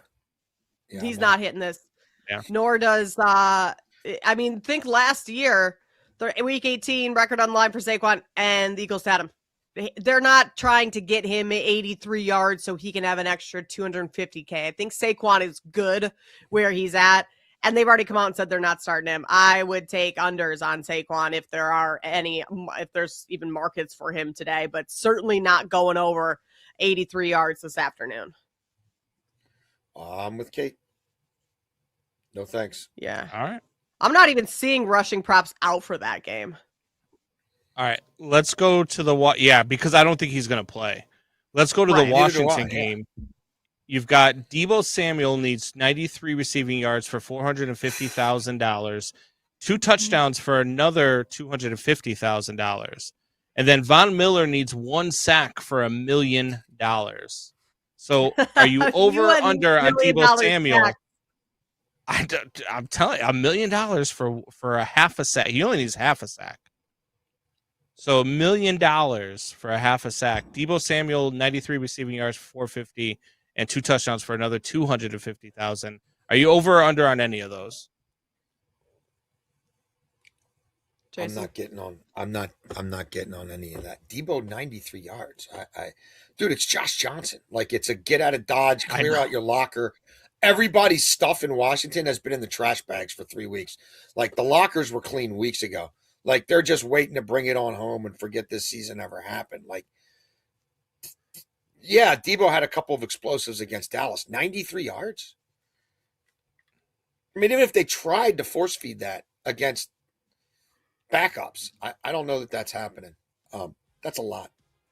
Yep, I'm not on board. Von Not on Miller, board. I mean, maybe. Like, I mean, I guess. But he's got to If I get like the over a odds half on a a sack. Von So he Miller needs sack. one full sack.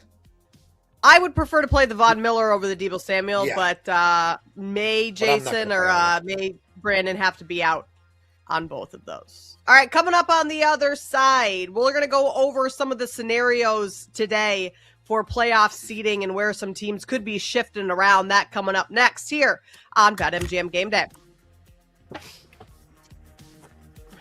BetMGM Game Day. Make it legendary on Westwood One Sports.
Smart takes, real stakes. The weekend starts now with BetMGM Game Day on Westwood One Sports. 17 weeks down.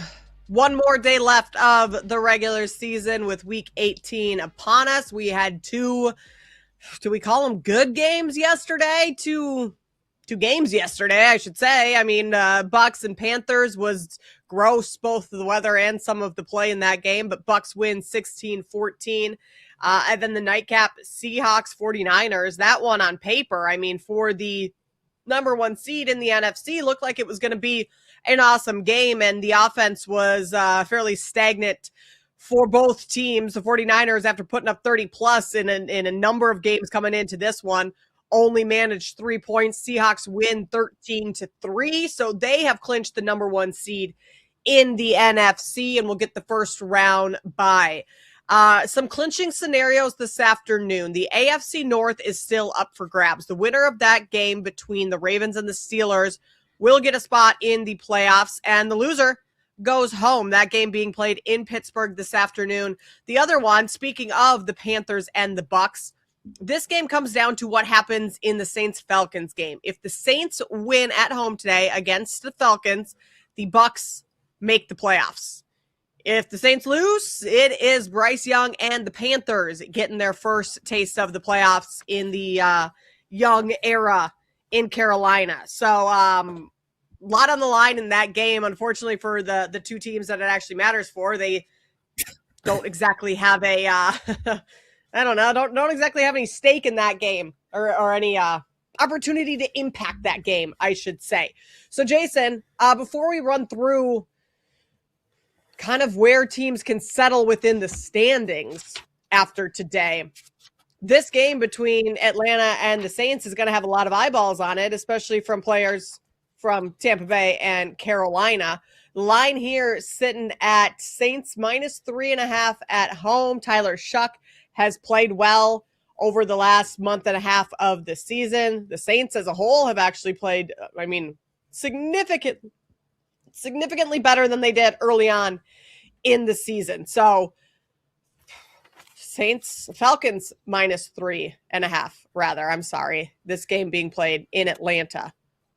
Are you going to lay the points with good old Kirk Cousins and the Falcons? I struggle with this game. The Saints have quietly won 4 in a row. Atlanta has not so quietly, because everybody saw them derail the Rams on Monday Night Football, won 3 in a row.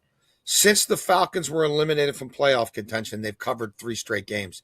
If you've bet the Falcons with any regularity the last 5 years, you know them covering 3 straight games. Doesn't happen a whole lot. Shuck is 6-2, though, Kate, against the spread as a starter, and he's covered 5 in a row. Something's got to give. Not too shabby. Look, New Orleans is 11-5 to the under. There's a part of me that kind of would want to go there, if anywhere, on this game. I still don't ever really trust Zach Robinson, the coordinator for now of Atlanta's offense, to do the right thing.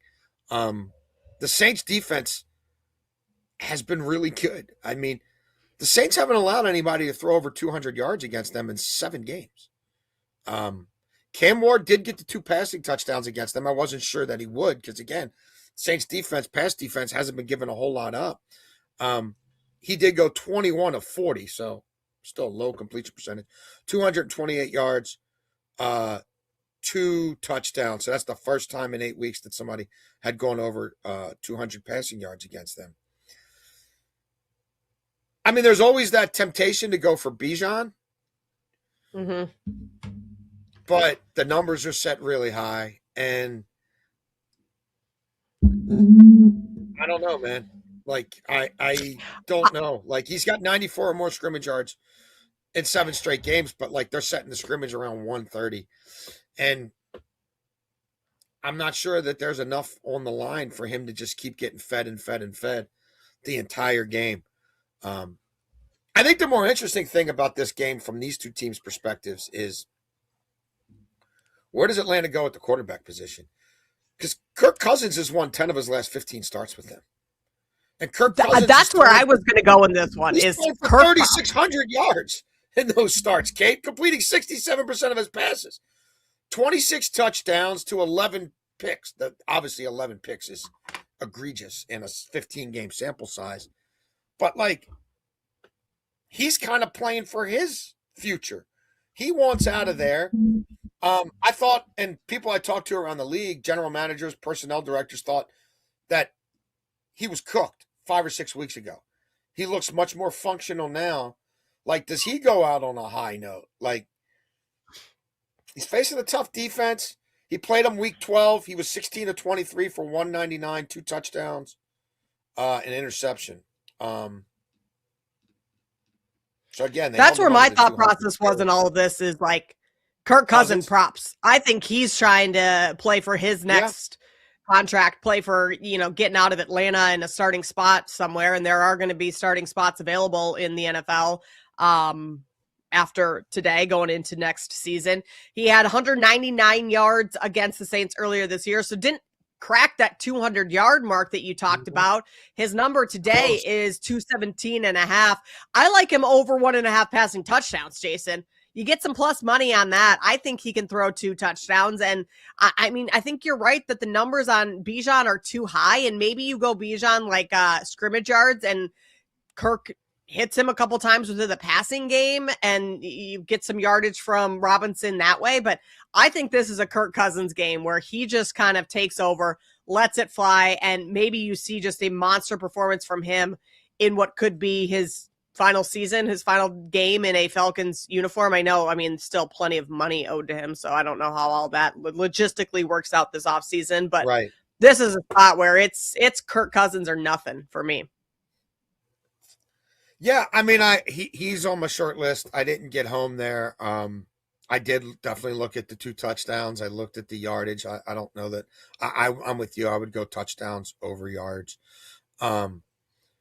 Shuck rushing is something else you might want to look at. I think he could run for 30 yards in this game unless there becomes a whole lot of Taysom Hill or something like that, which, it may be like as a going away present. But again, he's already kind of done the home finale thing. Bijan averages 5 yards a carry in his first. He averaged 5 yards a carry the first game against the Saints. He only touched the ball 16 times in that game. Yeah, I think Cousins is an interesting play here. All right, Saints Falcons, Kirk Cousins, the way we're going here. Jason, a couple of these other scenarios. There isn't any other play and get in type of thing outside of the Ravens and Steelers that we talked about. But the Bears win today. They get the number 2 seed. In the NFC, that would play the Packers. The Eagles, depending on what happens with their game, and the Bears. So if the Bears lose and the Eagles win, they would jump up to that number 2 seed. Like, is there any other team that you think is really going to put forth their best effort? A team that's already locked into the playoffs that wants to move around within the standings based on today's outcome? I don't think so. I really kind of struggled to find that angle, or certainly to find that angle to a degree that I bet on that angle. Again, we talked a few segments ago about the Vrabel. Like, do I think Vrabel's just wants to smash them all, like, while we can, like, even if Denver's, got a 2 touchdown lead and they're trying to pad Bo Nix's stats, like, against backups, like, do I think maybe he keeps pedal to the metal just on the outside chance they could still be the 1 seed? Maybe, but I'm just being honest. I haven't bet May. Now, again, like I said, I didn't bet him last week when I came damn close to, and I regret it.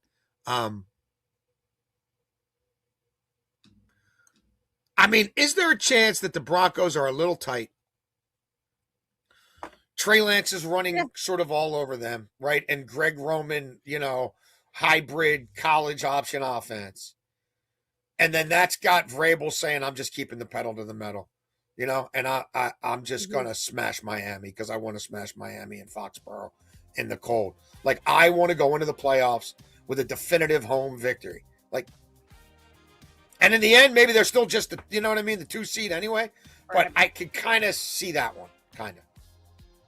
One note from Adam Schefter, Nico Collins is a healthy scratch this afternoon for Houston. Houston can still win the AFC South, but they would need to win today and have the Jaguars lose to the Titans for that to happen. Coming up on the other side, we play a little game of hot or cold. You're listening to BetMGM Game Day. You're locked into BetMGM Game Day, Westwood One Sports.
Game lines, headlines, and hard opinions. This is BetMGM Game Day on Westwood One Sports.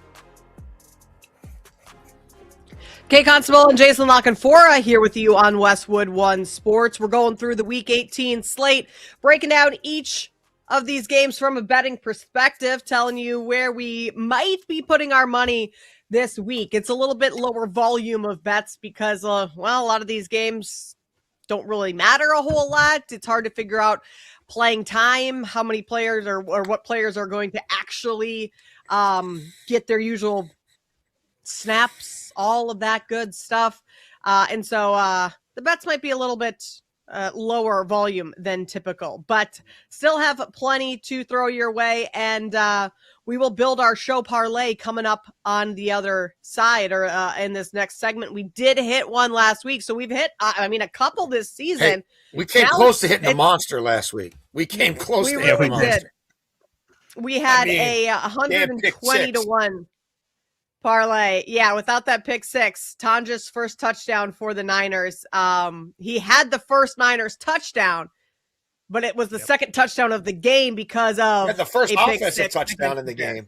That's but right. Purdy. So, we almost had that one, but we did hit our usual, our plus 370 parlay from last week in the Bears and 49ers game. So we will build another one coming up here about 20 minutes from now. But in the meantime, it's time to play a little game of Hot or Cold with our producer, Brandon. All right, guys. I had to take fade or follow away from you guys because you guys just fade me all day long. Exactly. So now what we're going to do is Hot or Cold. Can you blame us, Mr. Eric Armstead 2 sacks today? Hey, 20 to 1. 20 to 1. Come on. Is it the worst $10 you've ever spent? You spent $10 on worse things, right? Probably. 20 to 1. Very much. That's light, man. All right, so I'm going to give you guys a bunch of opinions. You guys tell me whether or not you are hot or cold on these takes. First one, the Ravens will beat the Steelers by 2 scores tonight in Pittsburgh. Kate, are you hot or cold? Ravens will beat the Steelers by 2 scores. I am cold on that one. Aaron Rodgers playing pretty well. Steelers at home. They're a dog. This game is going to be a field goal type game. I think this is extremely close. So 2 scores tonight, Brandon. I know we're just calling it cold, but hard fade on that one. Yeah. Look, this might be the last time Tomlin and Harbaugh face each other ever or for a long time. I think it's going to be the last time they face each other within the same division. I think we should tip our caps. This will be the 40th meeting between them. The only NFL coaches who faced each other more are Hallis and Lambeau. Wow. That's going back.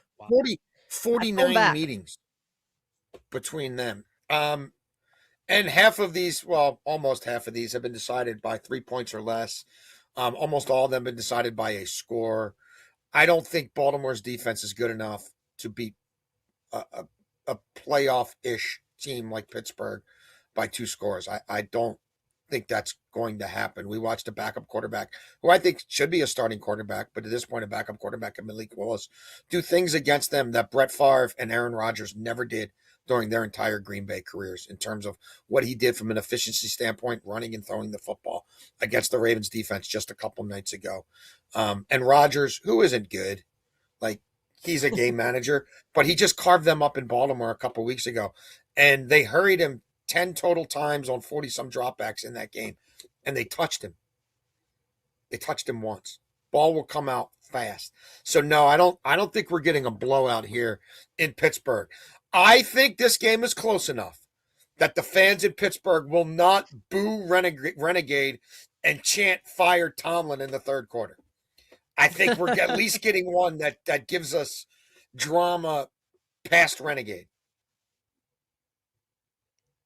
Yeah, I think the Ravens are going to beat the Steelers by at least 10 points tonight. I think that the Steelers have reached their threshold of 9 wins, which is you should be on Ravens minus 9.5.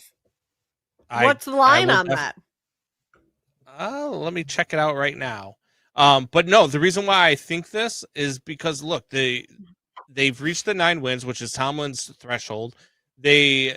You're going to see and maybe this is just me not liking Aaron Rodgers. Maybe this is just me, not wanting Aaron Rodgers to look good or to be good. But I think that you're going to see Aaron Rodgers and Mike Tomlin both have their last games in Pittsburgh. I think that Rodgers retires after the season, and I think that Tomlin either gets traded or gets fired at the end of this season. So that's why I feels like it.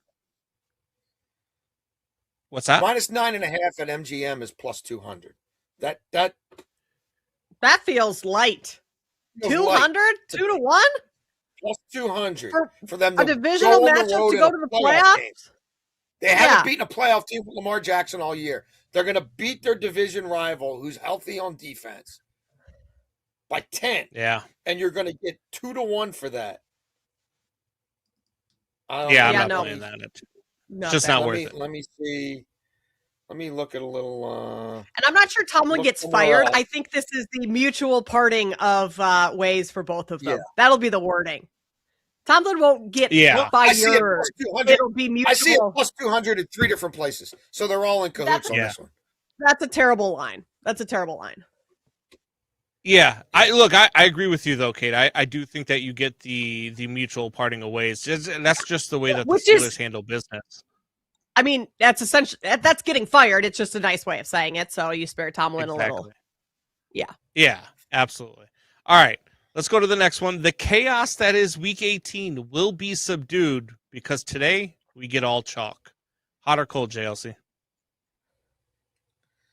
All chalk. I think there'll be something that happens today that we did that the lines would indicate constitutes an upset. I don't know if it's one of the teams laying 14 that lose, but yeah, I mean that would be considered an upset, and not quite chalk. It wouldn't shock me. I mean, again, I don't buy this McVay theory. So if Arizona keeps Jacoby Brissett in there against backups, and Arizona wins this game by 10 points, I don't think McVay would be happy about that. But I also don't think he's going to fight like hell to stop that from happening. I mean, look, the Chargers have to play some of their defense. I mean, do they mess around and keep that close late? I don't know. Maybe. Jesse Minter knows what he's doing. Bo Nix hasn't been, great lately. Denver likes to save it till the fourth quarter anyway, right? So, and then does something happen? Does Nix throw a pick six at the end? If you maybe throw a dart at one of these crazy upsets, I would say Harbaugh's backups go to Denver, and they just run the hell out of Trey Lance because they know that the tackle situation isn't great, and they muck that game up and they muddy it up, and they pull off an upset. And Vrabel's boys are the 1 seed.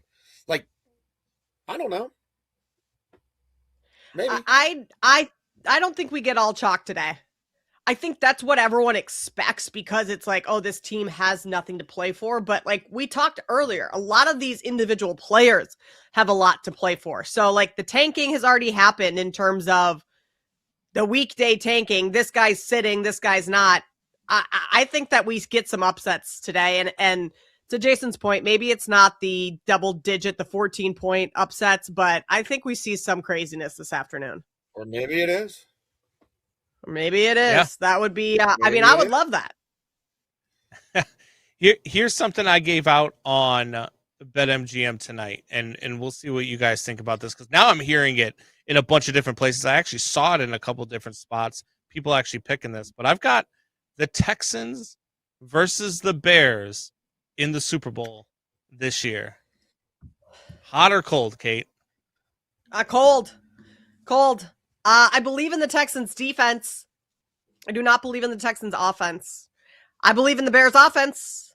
I do not believe in the Bears defense. There are other teams where I feel stronger about their ability on both sides of the ball, or all three phases even, more so than I do the Texans and the Bears. So I'm going to go, I mean, as a Bears fan living here in Chicago, I would love the Bears to be in the Super Bowl, but I'm going to go cold on this one and say not happening this year for either of those two teams.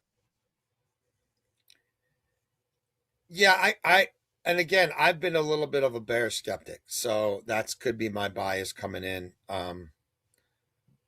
I'm not telling you not to bet it, because I think this year is as more wide open than any we've seen in a long time.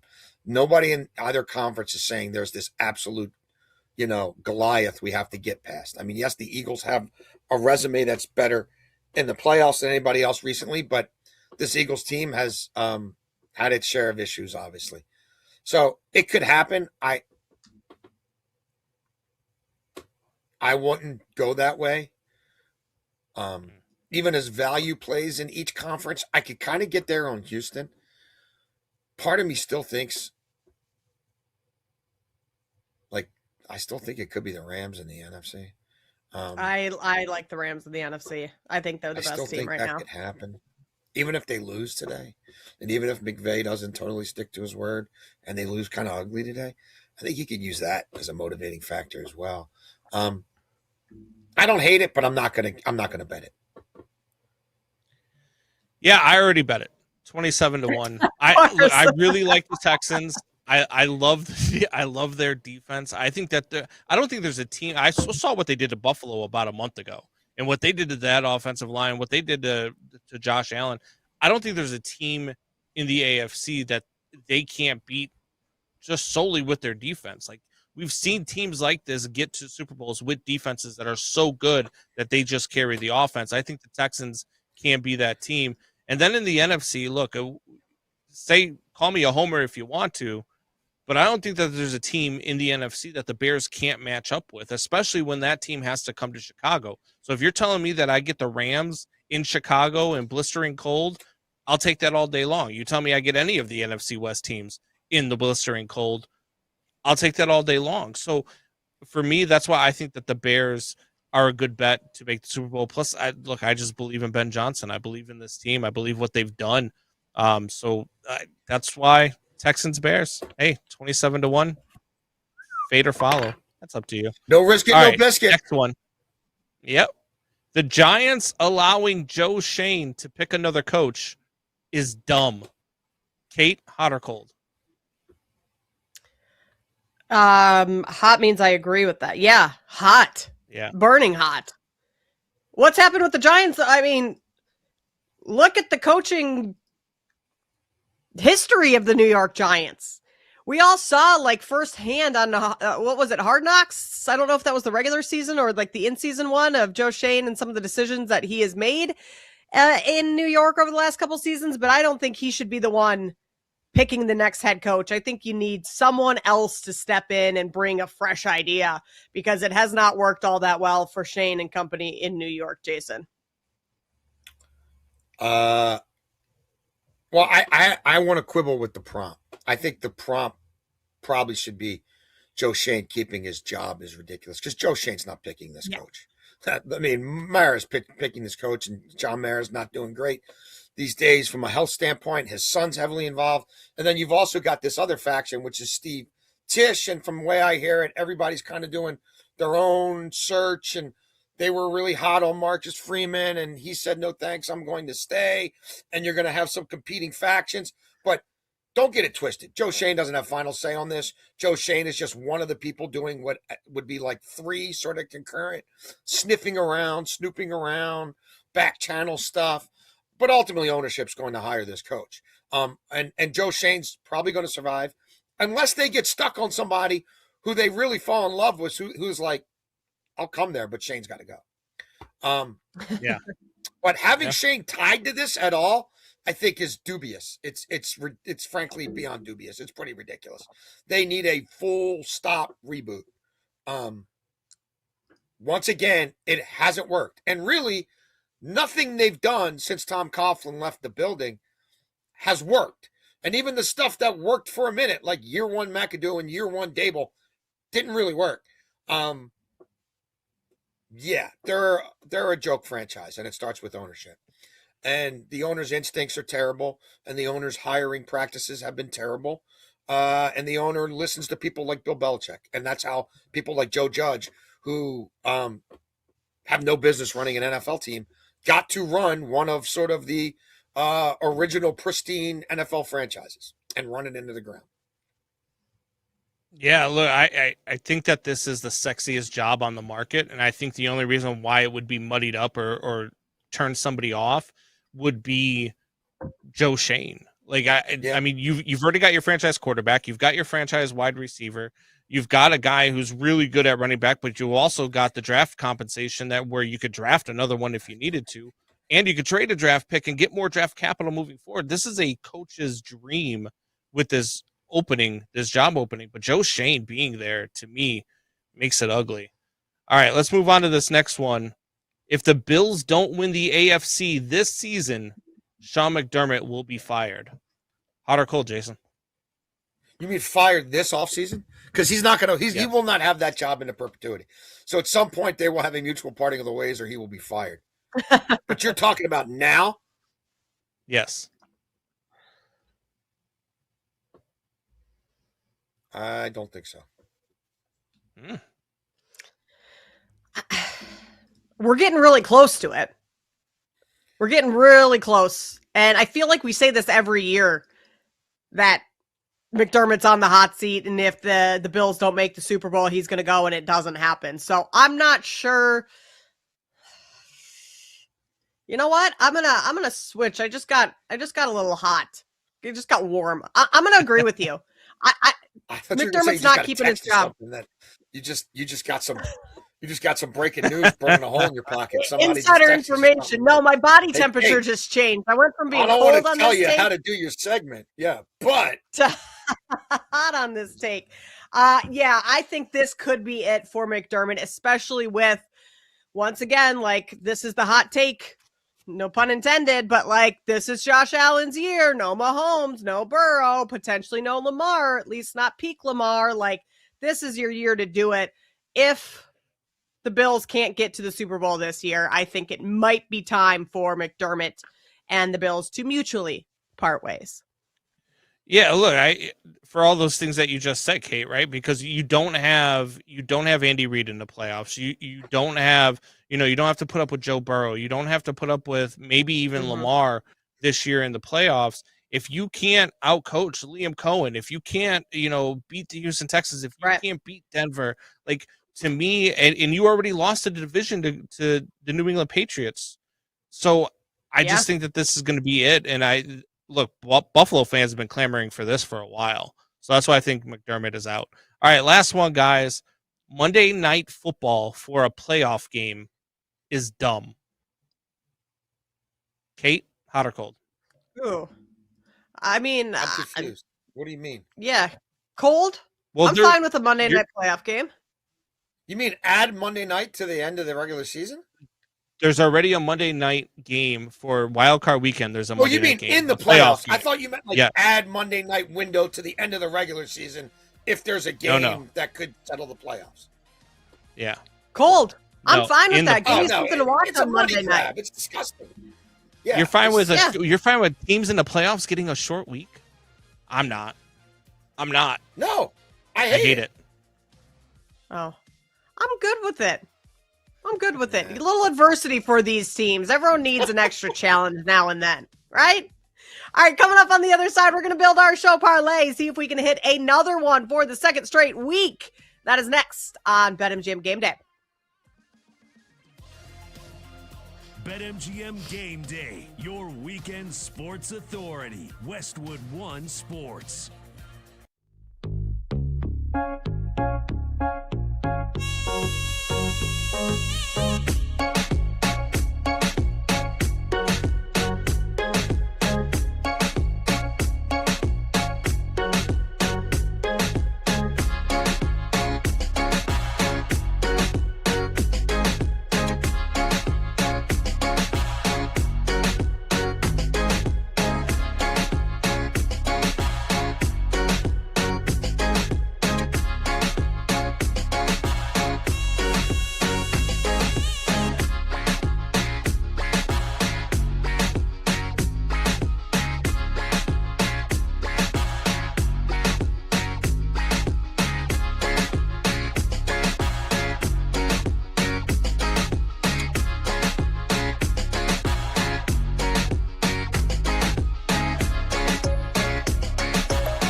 I wouldn't say it if I didn't love you. This is BetMGM Game Day on Westwood One Sports.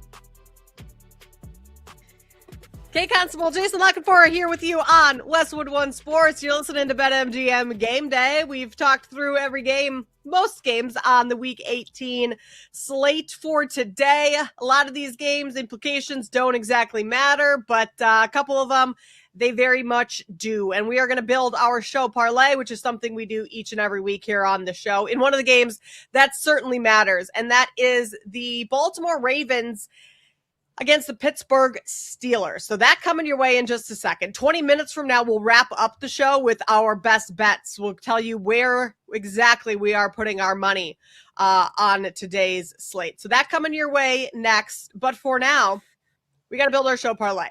Last week, just to recap here, and we're recapping because we're going to do a little victory lap. It doesn't happen often where we hit these because these are big parlays, right? Last week we did hit one. Bears and 49ers. I mean, it was hard not to hit a parlay, especially when you had overs on a lot of things in that game because the offense was so prolific. Caleb Williams over 226.5 passing yards. The over on the game total 51.5, and Brock Purdy to throw 3+ passing touchdowns. All of those hit. That parlay was plus 370. Check that one off the box. Then we had a big money parlay, which we are going to do again today. So we'll do a little bit more of a sensible parlay, and then we'll do a big money one. And Brandon brought these out because apparently, Brandon, I didn't know this until last week, but you're really good at first touchdown bets. And you had not Juwan Jennings. Jake Tonjes. No, I know, but who was the Jennings that you had in there? It wasn't. We had Juwan Jennings anytime touchdown. Juwan Jennings anytime touchdown. Anytime touchdown. Yep. I was looking at that and thinking first, and I'm like, it can't be a first touchdown because we had Tonjes and they're in the same team. Okay, Juwan Jennings anytime touchdown. If we had just done Tonjes as an anytime, we would have won. That would have been at least 10-1. Yeah. Colson Loveland anytime touchdown. That hit as well. So 2 of those 3 legs. And then the third leg that did not hit was Jake Tonjes to have the first touchdown in the game. He had the second touchdown, or the Niners' first touchdown. First offensive touchdown. Defense. Bears defense had the first touchdown. Brock Purdy threw a pick 6 for the first touchdown of the game, and that's how we lost 120-1 big money. First game in NFL history, which is crazy to me. First game in NFL history, I was tied at 7, 14, 21, 28, and 35. That's crazy. Yep. That is pretty crazy. That was a nuts game. Extremely fun to watch. Not the best outcome for us Chicago fans, Brandon. But we will move on. And we're going to move on and build our parlay today. Remember that over at BetMGM, you can get your Pro Football Boost Pack for any same game parlay. You have 3 different ways to boost your odds. If you play along with our same game parlay that we're going to build, or any of the ones that you might choose to build on your own. So feel free to take ours, water it down, do whatever you want. But if you're betting a parlay, an SGP today, head over to BetMGM and make sure you get that boost. All right, guys. Baltimore, Pittsburgh. Jason, where you want to start us off? I mean, Derrick Henry, anytime touchdown, no? I mean, do we really want to overcomplicate this? Yeah. He ran all over Pittsburgh last December. Then he ran all over Pittsburgh in the playoffs. The first meeting, Pittsburgh run blitzed a lot, did some things to sell out and take him away. But the Ravens also didn't commit to the run the way they have lately. They also didn't have Pat Ricard, their 360-pound fullback, on the field all the time like they are now. Lamar with the back issue, and he wasn't running much before that. I mean, I feel. I don't know why we wouldn't go a Derrick Henry bet. Opportunity, right? There'll be ample opportunity. Derrick Henry right now minus 130 for an anytime touchdown. That's not a bad price, honestly. So I like that one, Jason. I think we certainly add that in there. Brandon, on your end. On that same note, if we're not going to overcomplicate it, why Jaylen Warren anytime touchdown? I like that as well. You can run on this Ravens defense really well. Jaylen Warren, I mean, they lean on him a lot, especially in the red zone. So I think a Jaylen Warren anytime touchdown. is where I would All go right, with this easy one. enough. What about a Kenneth Gainwell receptions? And maybe we take it I like down. it. Do you like, Jason, are you good with the 4.5? That's I got a minus ladder, so I'm probably the 122. wrong guy to ask. But Okay. yeah, I mean, I'm he's good got with the 6 or more 4.5. catches in 4 of his last 7. He's got 5 or more catches in basically the last 7. The Ravens have allowed the 5th most passing yards to running backs all year. And Aaron Rodgers knows that he was 8 of 22 throwing to his wide receivers last week on the outside. Like we've seen weeks where Gainwell's got north of 10 receptions. And last week, Gainwell, they changed one to a rush because it was behind the line of scrimmage. But he got thrown to 4 times in the first half. It's a ball game. Aaron Rodgers never throws the ball to him in the second half. Like, I don't think Aaron Rodgers makes the same mistake twice. Yeah. All right, I'm good with 4.5. I mean, that's going to be a big number as is with both of those anytime touchdowns. Yeah. No, I like that. And you said you got it at 4.5? 4.5. All right, Yeah, and MGM's got it at 4.5, minus 130. Yeah. Okay. You got to pay a little, but I think that's fine for a parlay. Yeah, I think if you do some shopping too, I think you could find you could probably find other price, because I found one here at 7.25. So do some shopping Yeah, it's around plus with those, 600 at those MGM. numbers. Those 3 legs at BetMGM are plus 600, but always shop around. Yeah, for Always sure. And then we want to do a big one. Yeah, we want to do a big one. How about Jaylen Warren first touchdown is 8.5 to 1. Jaylen Warren. I like What's the Jaylen first Warren touchdown? tonight. He's 3.5. Yeah, that's not good. No. So I like Warren or even Gainwell first touchdown, but 8.5 for Warren, 9 to 1 for Gainwell. You're the first touchdown guy, Brandon. You pick I would this go. one. I would go Warren. Yeah, Okay. I would go with Warren. All right. Do you like Easy that enough. more than your perverse Ravens alt line? Ravens I minus don't like it 9.5, Ravens minus 12.5. I do, but You like this look, more than Ravens. that? The fact that I like it just because of the number. I mean, look, Right. I do think that they win, but I mean, 2 to 1. I'm not. 2 to 1 is not a good price for that. No, it's not a just good not. price. So not. yeah, I would like the Jaylen Warren first touchdown more than the minus 10. Okay. Well, let's do that. All right. So what They're about not touchdown letting pass them let us- props? I mean, you got plus money for 2 touchdown passes for either one of these guys. Rodgers. Yeah. Lamar's plus 180, Rodgers plus 155. What I'm seeing.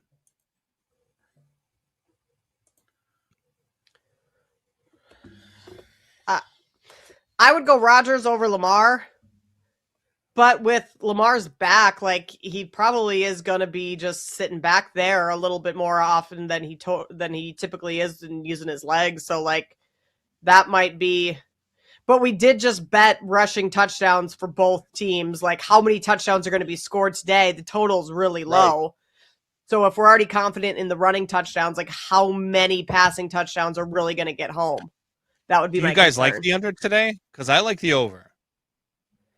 I think we get lean over, but I don't love it. I lean over, but I don't love it because I was over on these 2 games yesterday that mattered, and I was wrong on both. So okay, so we stay away from the passing touchdowns. I Pass can tell you. Like, Go ahead, Kate. What about like a Pat Freiermuth receiving yards? Yeah, something like that. And we take that up. Yeah. I know this is our big money one, so we'd have to, take that up quite a bit because, let's see. Well, Freiermuth to 40 is plus 122. 40 yards receiving. Yeah. I don't think that's terrible. I mean, his regular prop's 31.5, so I think that's a decent price for. And he's gone over 40 in 2 of his last 3 games. 45, 20, Done. and 63. Yeah. No Metcalf, no Washington. Yeah. I think Gainwell goes crazy here. So I think there's a world where Freiermuth could do damage in the red zone and catch a 10-yarder or a 15-yarder and get us to 40. I also think Gainwell could take a screen pass to the house at any given time against this Ravens defense. Like, I like Gainwell 50 or more receiving yards. That's at plus 290 at BetMGM. I mean, that gives us a pretty nice. Yeah. That gives us a pretty nice payout for Jalen Warren anytime touchdown, Freiermuth 40+ yards, Gainwell 50+ yards. I have, so what I'm getting from that, Jalen Warren first touchdown, and it was, what was the other one? We had Warren first touchdown, Freiermuth, Gainwell yards. What was the fourth one? That's all we have so far It in that wasn't one, just the close. 3 Okay. likes. I've Yep. got 80 to 1 on that.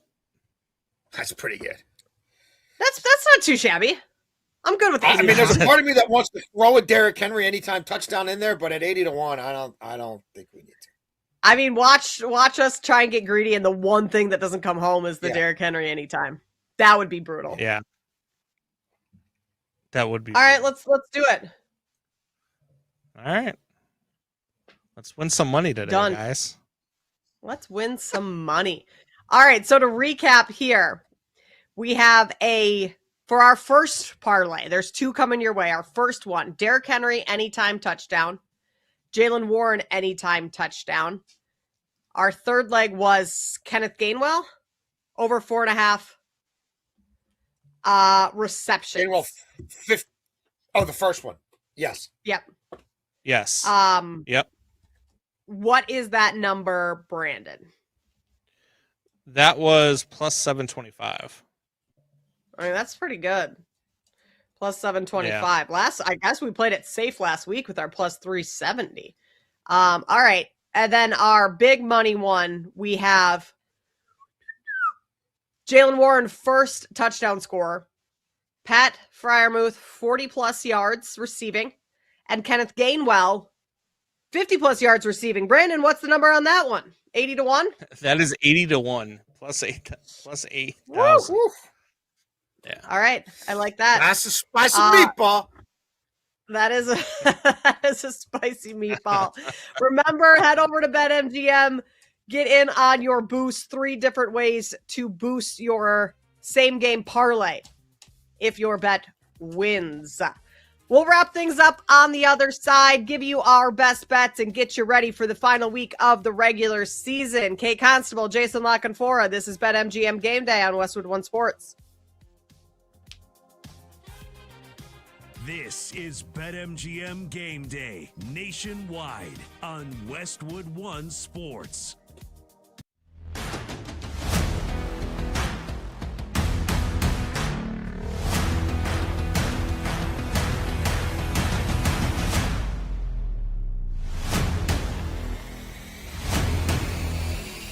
This might come as a shock to you guys today, but I've only got one big parlay, other than the 2 I just played that week.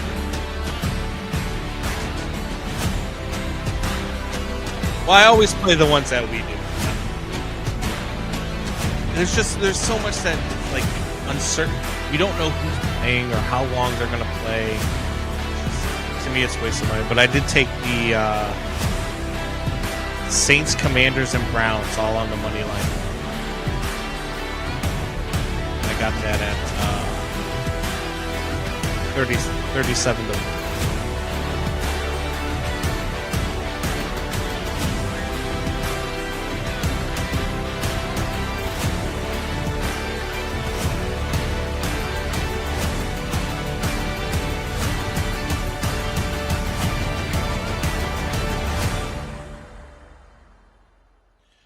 Max, are you doing socials as well? I know that Kate is no longer a part of the team, and Kat is no longer part of the team, and I know Chloe has the weekends off, so I don't know who.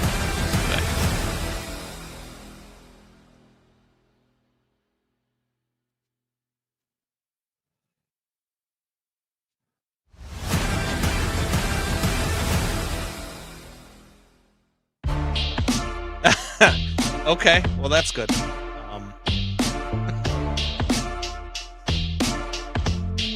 Awesome.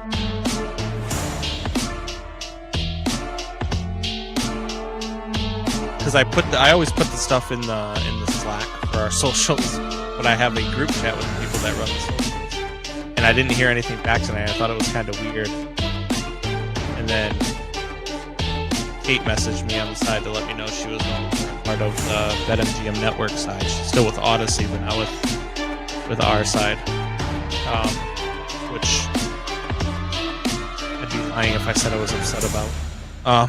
But you got Chloe, but she's off now because she does BetMGM tonight full time, and she's really good at it. No, I mean, Max, if you need me to cut anything for you, I have no problem after the show. I can cut a couple of clips and just send them to you in Slack. I don't know how to get them out on social, so I don't have any of the access to do that. But I could send them to you with a couple of headlines if you want, or however you want to do it. But I think that the opinions they were giving out during Hot or Cold were good stuff for socials, and some of the bets. That's not a ton. We usually do 3 or 4 videos a week. I'll find out from Andrew how this is supposed to work and who's doing socials for it, but I don't know today. But yeah, I'll cut some up, Max. I'll send them your way after the show here.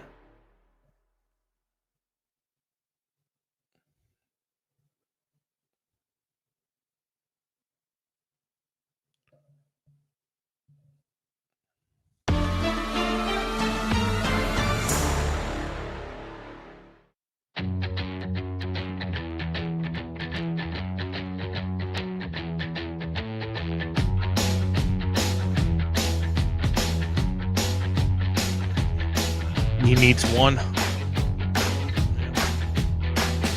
He's going to get it.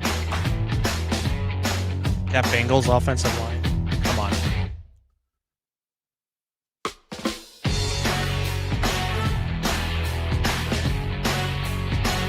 I think me, you, or JLC could get a sack offensive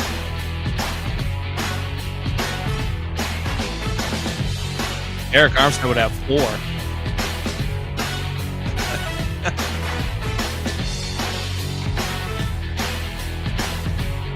3+ sacks and 107 to win.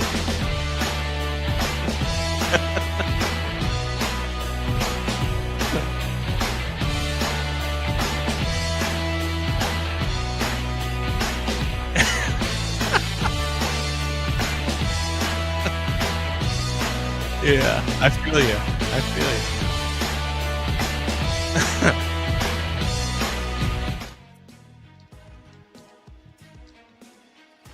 We can't all be Brad. From kickoff to cash out, your weekend sports destination is BetMGM Game Day on Westwood One Sports.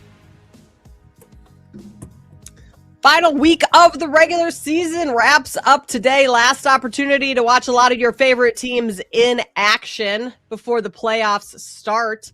And only a handful of teams moving forward here. It's time for us to give you our best bets. We are breaking down, or we have broken down each game this year, or this week, and we're going to tell you where we're putting our money going forward.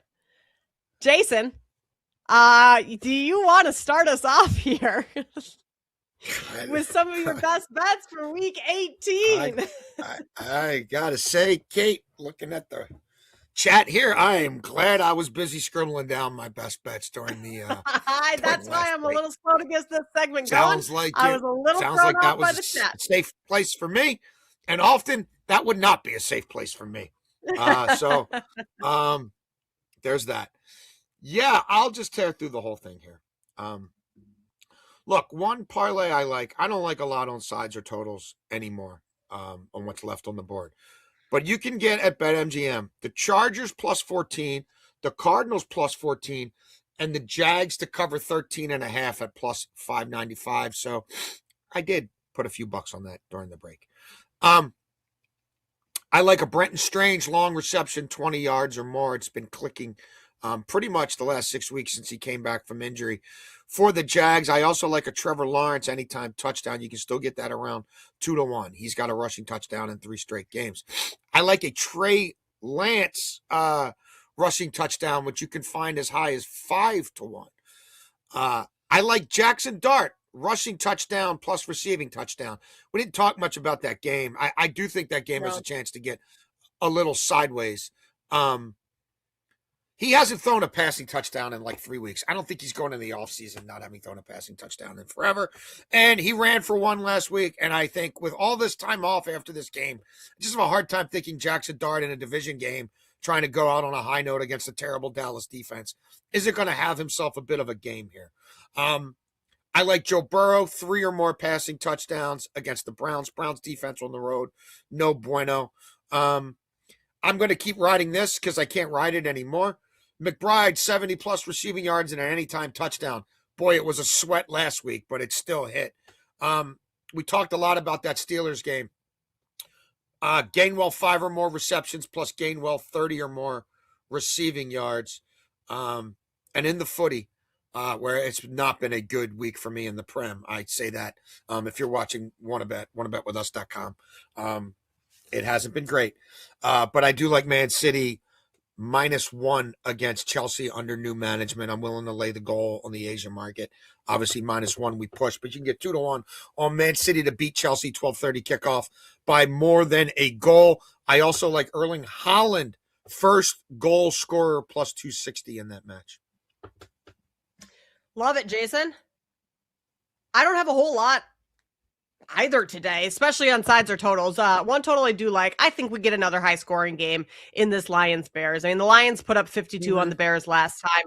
I think both of these coaches kind of want to showcase to the other one what their offenses could do. Like, I wouldn't be shocked if Dan Campbell, this game is out of hand and the Lions are up, if he continues to put his foot to the pedal, and same with Ben Johnson, especially after being embarrassed by the Lions earlier on in the season. So 50.5, it's the only total I'm playing today.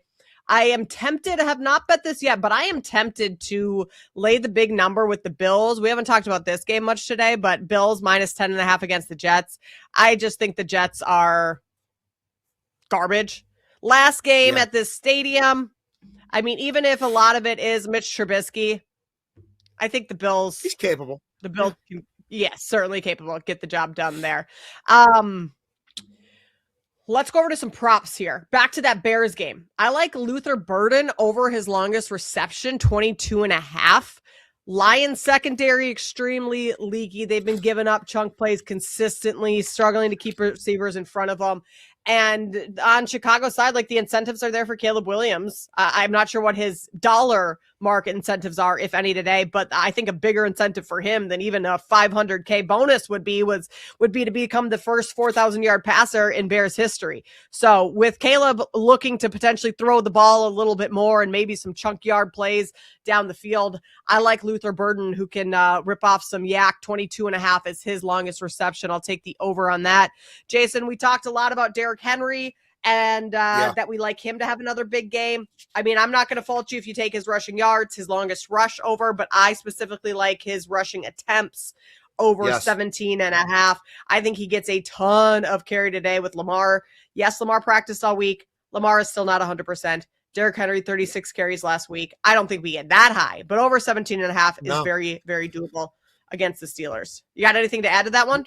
Well, yeah, I mean, I've played it 20 and above. There are certain places you can go to, and you can. A lot of books won't let you do rushing attempts in same-game parlays, but there are some that will, and I've parlayed anytime touchdown with 20 or more rushing attempts. Their defense stinks. They know their defense stinks. Yeah. Even against a bad Pittsburgh passing offense, their defense stinks. Even without Metcalf available to a bad Pittsburgh passing offense, their defense stinks. I think they want to control time of possession, and I think they want to road grade this Steelers defense if at all possible. And they did it last winter twice. Did it at the end of the regular season and then did it in the playoffs. And to your point about Lamar, I just don't think there's going to be a lot of design runs for him.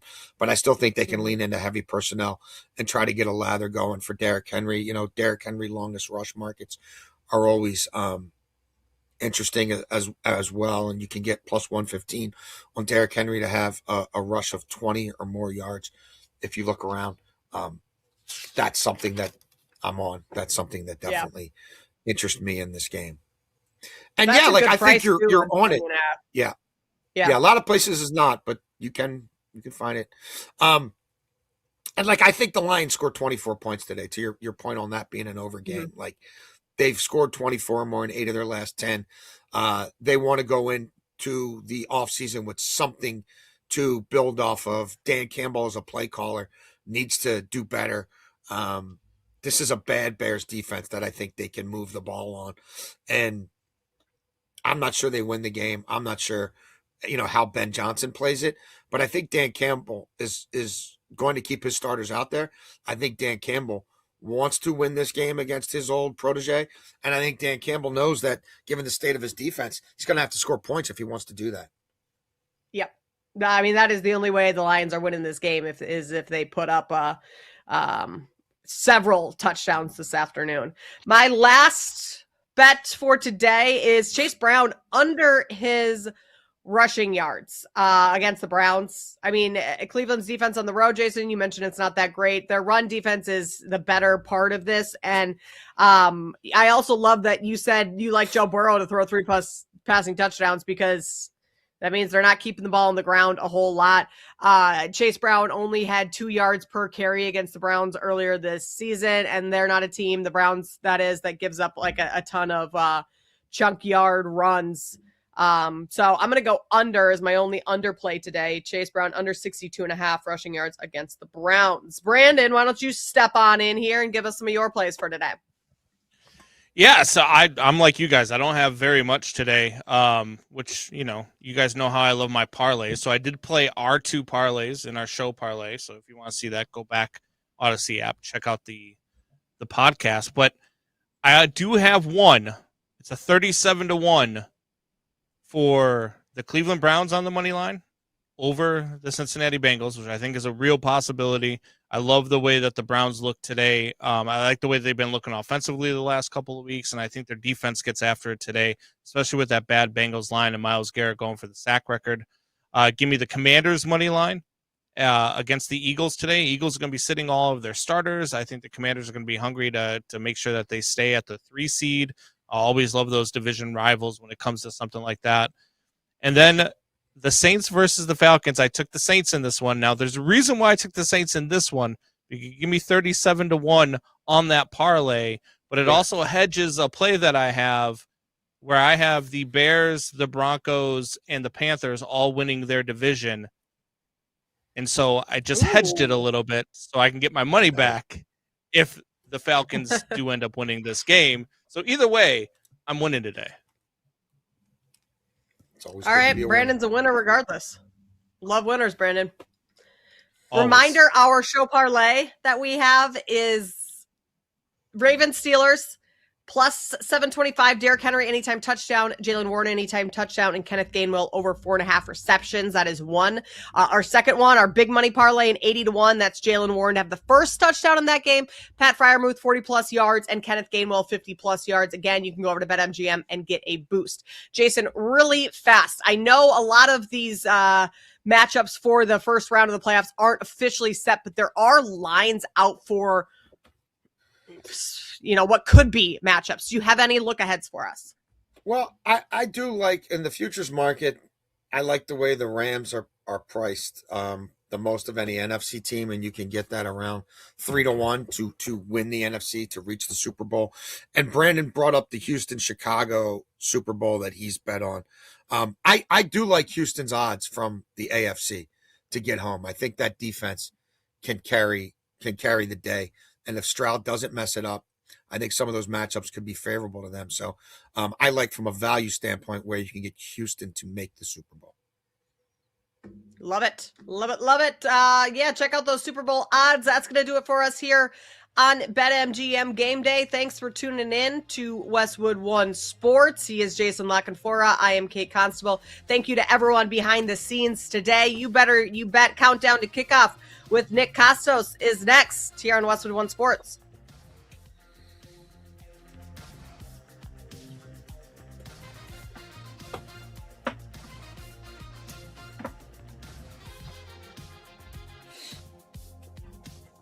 This is BetMGM Game Day on Westwood One Sports.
Sports presents to you the most unique show in sports. I'm going to say something now that some may take as a hot take, and I don't really care because I know that I'm right. A show so staggeringly awesome and unapologetically original, you won't know what hit you. Do you ever just get down on your knees and thank God that you know me and have access to my dementia? Featuring the man himself, Nick Costos. For anyone else says, oh, he's exaggerating, he's prisoner of the moment. First off, shut up.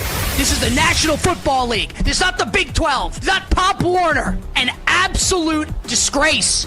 An atrocity, an affront. One of the most disgraceful performances that I have ever seen in 35 years watching National Football League football. This is You Better You Bet, presented by BetMGM on Westwood One Sports. What's up, everybody? Happy and merry. Week 18 NFL Sunday. Time flies when you're having fun. Final Sunday of the NFL regular season, and a happy and merry one to you and yours. It is You Better You Bet's countdown to kickoff. Nick Costos here with you on Westwood One Sports.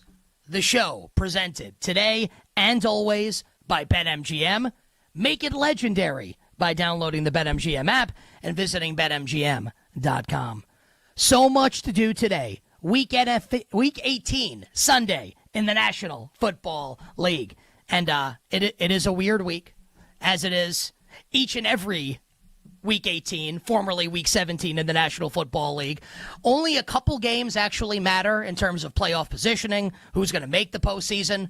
We have a bunch of teams with no motivation to win today, sitting star players in these games. So there's a lot going on. We're going to sift through all of it, getting you, the listener, and you, the viewer, set to bet and hopefully win and watch the games and hopefully get smarter today, Week 18 in the National Football League.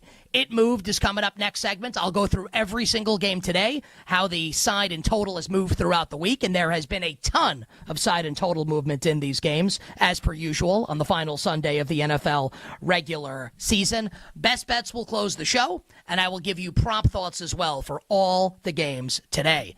And today's edition of You Better You Bet's Countdown to Kickoff, only 60 minutes long, so we go and sprint to the finish line here today and hit you with everything you need to know as we get set for Wild Card Weekend next weekend in the NFL. And we will begin with what we saw last night, with two games of pretty significant consequence as far as the NFC playoffs are concerned.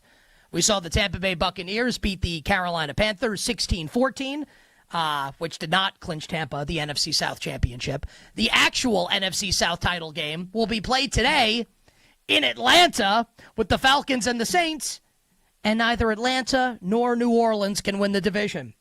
Maybe the dumbest division in the history of the National Football League, the 2025 NFC South. So we'll break down the Panthers and the Bucs and tell you what to expect from today and the Falcons and the Saints coming up later this segment. But we'll start with last night. The last game last night, as the Seattle Seahawks absolutely stuff Brock Purdy, Kyle Shanahan, and the San Francisco 49ers offense into a locker. Seattle beats the Niners on the road 13-3. And now, Seattle and Slingin' Sammy Darnold, NFC West champions. The number one seed in the NFC playoffs, and home field advantage throughout.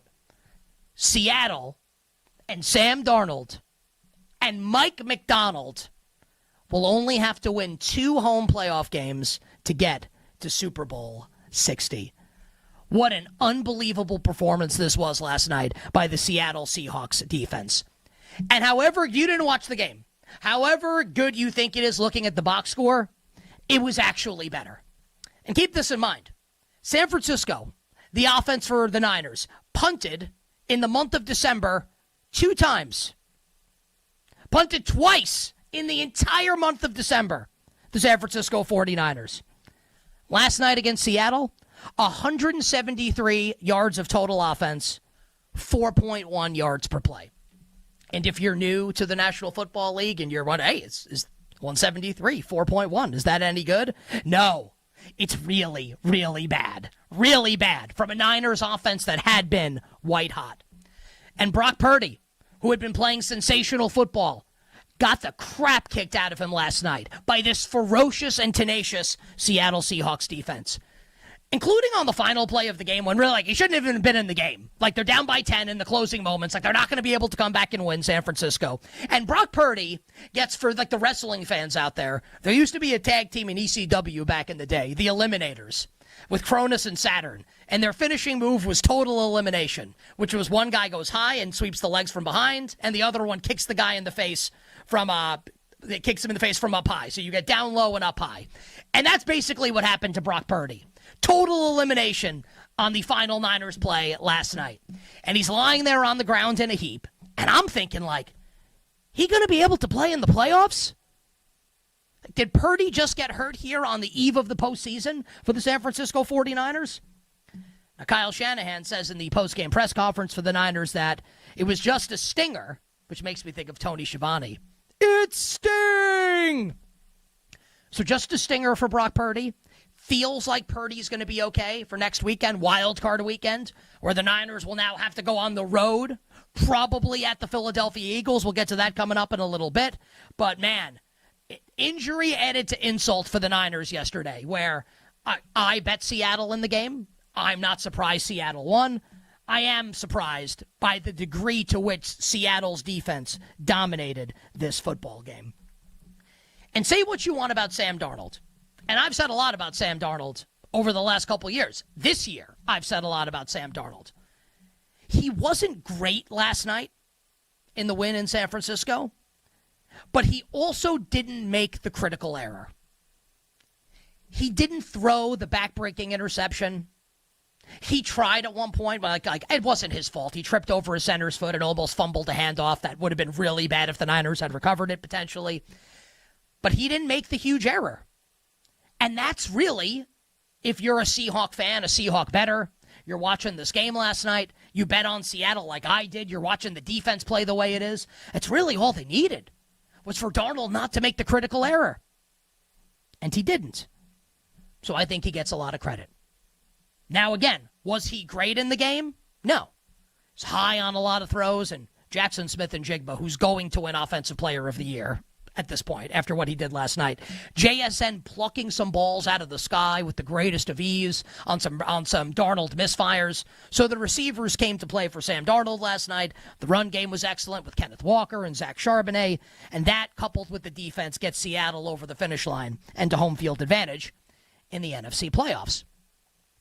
And in a year, and you can say this about the AFC also, and I've been consistent and I've been saying this for a long time on You Better You Bet, whether on the weekend versions of the show or the show during the week, which is now weekdays 9 a.m. to noon Eastern on Westwood One Sports. Search You Bet wherever you find your podcasts.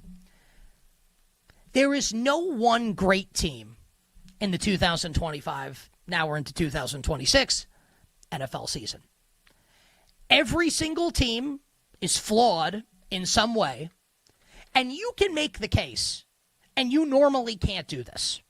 You can actually make the case for a bunch of teams to potentially make a run and at least get to the Super Bowl, if not win it.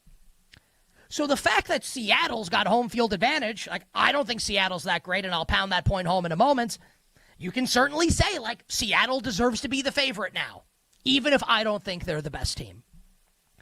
And that leads me here on You Better You Bet's Countdown to Kickoff, Week 18 NFL Sunday. Nick Costo's here with you on Westwood One Sports, presented by BetMGM, to offer what I believe will be a contrarian opinion on this year's NFC playoffs.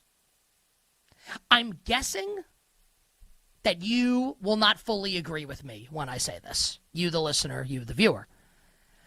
But I really think you should. I don't think either of these teams that played last night, the Niners or the Seahawks, I don't think either one is that great. I don't think either one is that good. Now, there's levels to this, right? Are they better than the Raiders, the Giants, or the Jets? Of course, right? They are good teams. Of course they're good teams. You could even argue the Seahawks are a great team. But do I think the Seattle Seahawks are going to win the Super Bowl? or the San Francisco 49ers are going to win the Super Bowl, or that either team's even going to get to the Super Bowl. I don't think that. And I thought that before last night's game, and watching the game only reinforced that point for me and really drove it home. I don't think either one of the teams that we watched last night is a legitimate Super Bowl contender, and I don't think either will represent the NFC in Super Bowl 60. Both teams have a fatal flaw. For San Francisco, it's the defense. And yes, like the offense was bad last night, Seattle's defense is great. You would expect San Francisco's offense to be better than this generally than it was last night. It's the defense for San Francisco that's going to be what costs it in the playoffs. That's going to cost the 49ers in the playoffs. The defense is bad. And I've said this a number of times since Micah Parsons tore his ACL for Green Bay, that Parsons gets hurt, he's out for the season, and we all cross the Packers off our list as a Super Bowl contender. But what about San Francisco, who lost Nick Bosa and Fred Warner for the season earlier in the season, right? 2 future first ballot Hall of Famers gone. It's not even that the Niners defense is bad because they're coached poorly. I think Robert Saleh, a bad head coach, great defensive coordinator, or because the players are playing badly. Because like all the good players are hurt. And Troy Aikman and Joe Buck pounded the point home last night. They lost more players on defense due to injury last night. Like they don't have the horses on the defensive side of the ball to get them over the hump. And is that unfortunate for Niners bettors and Niners fans and for the team and for the coaches, the players? Yes, it is. But as Frank Sinatra famously said, that's life. It is what it is. There's no way this Niners defense, who got ethered by the Bears last Sunday night and had to win that game 42-38, there's no way this Niners defense is going to put it together for 3 games, maybe all on the road to get to a Super Bowl. And for the Seattle Seahawks, I'm not going to sit here and disparage their defense. On this show, on the weekend edition of the show, on the regular edition of the show, I said before the year, I took a little bit of flack for it. Some people agreed. I did take some flack. When I said, don't be surprised if we get to the end of the year and the Seattle Seahawks have the best defense in the NFL. Don't be surprised if that happens. Now, maybe Seattle's defense isn't number 1. Maybe you want to say it's Houston. The Eagles have an awesome defense. Seattle's defense, certainly one of the best. And Mike Macdonald, I don't think he'll win Coach of the Year. I think it's between Ben Johnson and Mike Vrabel at this point. But Mike Macdonald's done an unbelievable job. And as I've been saying for quite some time, if you're a Baltimore Ravens fan, I'll bet you wish you had kept Mike Macdonald and let go of John Harbaugh. Wouldn't you rather have Mike Macdonald as the head coach of the Ravens right now? He's done a tremendous job. So if it's not the defense, that's the fatal flaw. And we like Seattle, especially even though I do think Jason Myers missed a couple kicks last night, including a 26-yarder towards the end of the game. That's a situation to watch as we enter the postseason.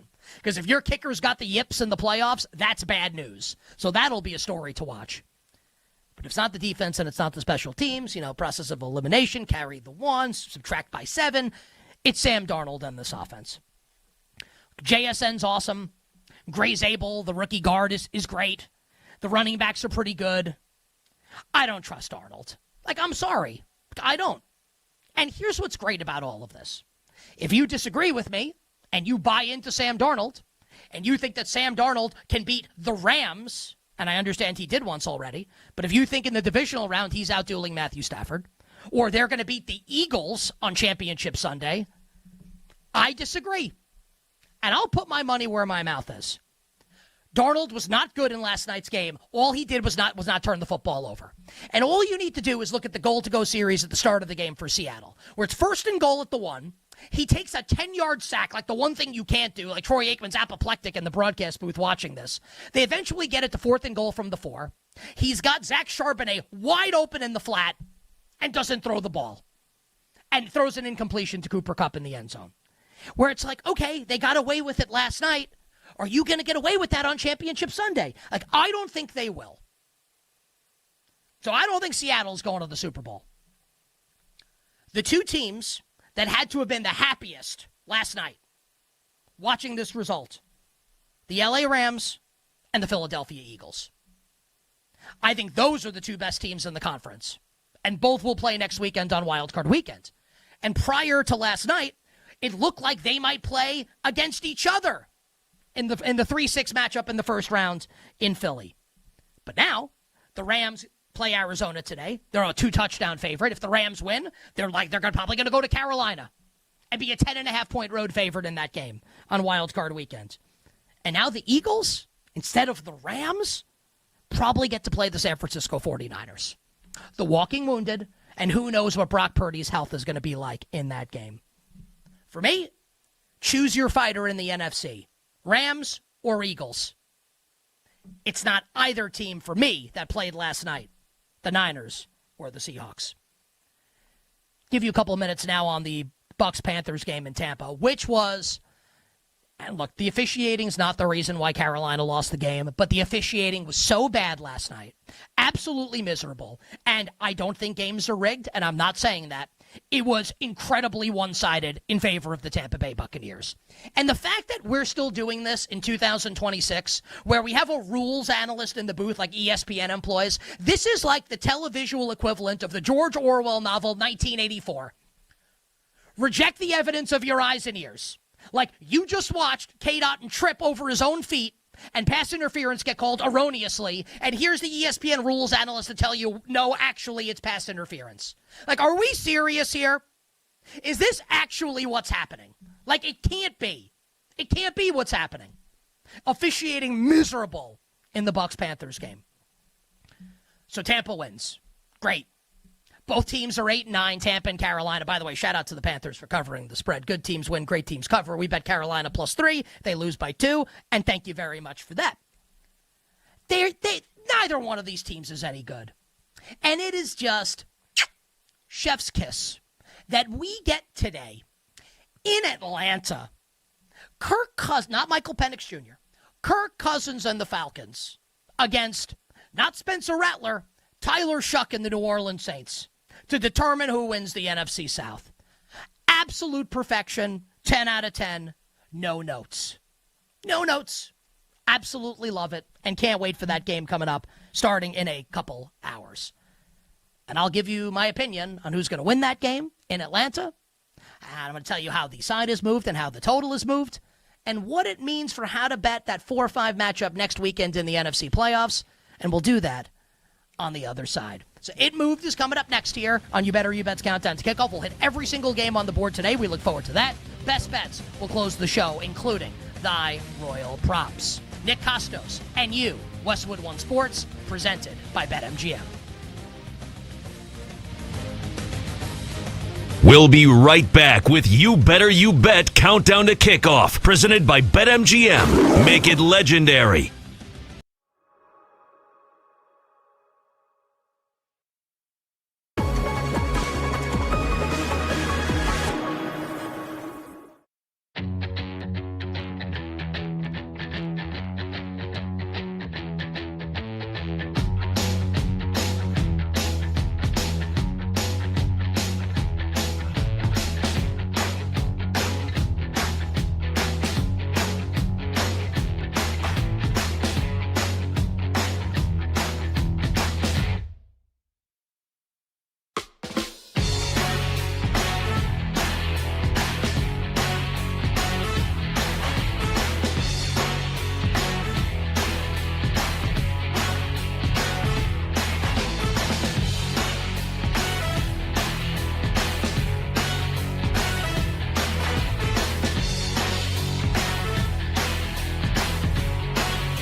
I think it moved.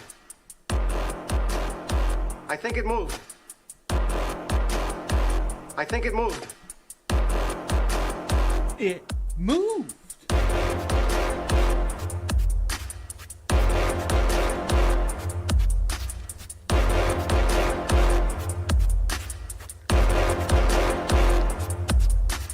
Oh, it hits different on Week 18 NFL Sunday. This will be the It Move to end all It Moves. Nick Costos here with you, Westwood One Sports, presented by BetMGM. All right, we got a lot going on. Some teams incentivized to win, others not. Some are sitting star players, others will be, and we don't know when. I'll try and make sense of it so you don't have to, our listeners and viewers. And let's start with the NFC South Championship game in Atlanta, where neither team actually playing will win the NFC South, but the winner of the game will determine who wins the dumbest division of all time, the 2025 National Football Conference South. And that is the Falcons hosting the New Orleans Saints. And as it stands right now, the Falcons are out to a 4-point home favorite, the total holding steady at 43.5. And we have seen over the balance of the week this line go up in favor of the Falcons. And that ran in concordance with the news that the Saints would be without star receiver Chris Olave. So New Orleans enters this game on a 4-game win streak, and Tyler Shuck's not going to win Offensive Rookie of the Year. Teteroa McMillan is, but Tyler Shuck has been fantastic down the stretch, and I don't care that it's against bad competition. Like, you don't be awesome against NFL teams and not at least be somewhat good. I think Tyler Shuck's good, but you obviously want him to have his best wide receiver, Fantasy Football League winner, the great Chris Olave. Olave with a blood clot in his lung, which sounds really bad. Apparently he's going to make a full recovery and is going to be good to go next season for the New Orleans Saints. But without Olave on the road, the Falcons on a 3-game win streak of their own, punctuated by the Monday night upset over the Rams that led us to this point, where if Atlanta wins, the Panthers win the NFC South. And if the Saints win or the game ends in a tie, the Buccaneers will win the NFC South. So Carolina obviously favored to win the division despite the loss yesterday, with Atlanta a 4-point favorite at home. And I'll give you all my bets at the end of the show. I can only bet New Orleans in this game. I can only bet the Saints. This feels like, to me, the classic Atlanta Falcons step on a rake game, where everything is lining up for you not just to beat, but kind of embarrass your biggest rival. And this is one of the best rivalries in the NFL, the Falcons and the Saints, and directly impact who wins the division as a result. Wouldn't it be so Falcon for the Saints to win this game today? I don't know if I want to make that bet, Saints to win, but if I had to bet the game, and I haven't yet, Saints plus the 4 or nothing. Moving on to a game that has zeros. That game's got some stakes. This one doesn't. But I think we'll make some money on it. And that is the Cincinnati Bengals hosting the Cleveland Browns. The Bengals, now a 9.5-point home favorite. Total of the game is 46. So the Bengals have gotten absolutely slammed this weekend. This point spread was 7 for much of the week, then 7.5, and now we are all the way out to 9.5. And I agree with this movement towards Cincinnati. I said it on Friday's edition of You Better You Bet, weekdays 9 a.m. to noon Eastern on Westwood One Sports. Search You Bet wherever you find your podcasts. I said I love Cincy as a teaser leg when it went up to 7.5. I laid 7 with Cincinnati. I still think 9.5 is okay to lay with Cincinnati, especially considering we've got the news from this weekend from various NFL insiders that the Browns are going to move on from Kevin Stefanski after the game, like probably tomorrow on Black Monday. That Stefanski will be relieved of his duties as Browns head coach, and obviously the team knows that. And look, like, we can haggle over whether or not the Bengals should bring back Zach Taylor. I absolutely think they should not. But it looks like Zach Taylor's coming back, and much like Stella, Joe Burrow and the Bengals have their groove back coming down the stretch of this season. I think the Bengals win this game by double digits, and send Kevin Stefanski to the unemployment line, where he should not be unemployed for long. And I'll say this as a Giants fan, and I said this on WFAN earlier today. If Kevin Stefanski gets fired by the Browns, he needs to be the next head coach of the New York Football Giants. A 2-time Coach of the Year winner. Not his fault that the owner of the team signed Deshaun Watson to a $230 million guaranteed deal. I think Stefanski's a great coach. I would love for him to be the next coach of my favorite team, the New York Football Giants. We move on to the NFC North. And I hope that you, our listeners and viewers, that you know enough now, having listened and watched the show for a long time, to know that when I tell you that the Vikings are a 12.5-point home favorite against the Green Bay Packers, that Jordan Love and other stars will not be playing for Green Bay. I hope I don't need to say that, but I will. Jordan Love and other star players out for the Packers. It won't even be Malik Willis starting a quarterback for Green Bay. No. It'll be Clayton. Name that tune. Up against Brian Flores. Good luck, Clayton. J.J. McCarthy will start for Minnesota. The time to bet Minnesota was earlier in the week. They have gotten absolutely slammed, and they should. Tune v. Flores is going to be like Mike Tyson versus Peter McNeely once upon a time. Ain't going to go well for Clayton Tune. No more value on the Minnesota Vikings. If you had to bet the game, I guess I'd probably still bet Minnesota. Or the under. I don't know how many points the Packers are scoring in this game. And just last note on Brian Flores. If and when the Vikings win this game, Minnesota's going to finish 9-8. A winning record despite the quarterback play they've gotten this year. What a credit that is to one of the best defensive coordinators of this generation, who should be a head coach again, Brian Flores. Giants and the Cowboys in the Jersey Meadowlands. Dallas is now a 3-point road favorite, total 49.5. So we've seen the Giants take money over the last 24 hours. This was 3.5. Now we are down at 3 minus 110. I hate my favorite team. I hate this game. If you made me bet it, I guess I'd bet the over because it's the Giants defense and the Cowboys defense, and both are terrible. Full pass for me on the side of the game. I do have a prop that I will talk about at the end of the show. All right, let's get to the AFC South. You better, you bet's countdown to kickoff here on Westwood One Sports. The Jacksonville Jaguars, 13.5-point home favorites against the Tennessee Titans. So Jacksonville has gotten bet out, and the total has gotten... Well, it's actually gotten bet to the under here in the last half hour or so. This was 47.5. Now we are at 46.5. And that is a pretty significant move towards the under in this game. 47 being one of the key numbers when we talk about totals. If the Jaguars win or Houston loses, the Jaguars are AFC South champions. And if the Jaguars win and the Broncos and Patriots lose, which I don't expect to happen, Jacksonville is the number 1 seed with home field advantage throughout the AFC playoffs. So the Jags have a ton to play for here in this game. I don't have a bet on this game, side or total. I do think the Jaguars will win. But doesn't this feel like your classic, kind of like Atlanta, right? What we talked about with the Falcons. Your classic setup where the Jags have everything in front of them and step on a rake. And just come out flat and uninspired. I don't want to bet Tennessee, but I'm going to be watching this game with a keen eye. Can Jacksonville go pedal to metal here and put the Titans and Cam Ward, put Tennessee away, and show that this is legitimately one of the best teams in the conference? We will all find out over the next couple of hours. Texans and the Colts in Houston. Indy has gotten bet this morning with the news that the Texans have made star wide receiver Nico Collins a healthy scratch. I hope no one's still playing fantasy football, so you don't have to take Collins out of your lineups. Week 18 fantasy football is some real sicko, masochistic, depraved stuff. Please don't do it. They want to rest Nico Collins for the playoffs. And with that, the point spread has come down to Houston minus 10. The total is down to 37. Riley Leonard starts for the Indianapolis Colts. This all just feels right to me. Will Houston win by 14? Maybe. Can Riley Leonard keep the game somewhat close? Possible.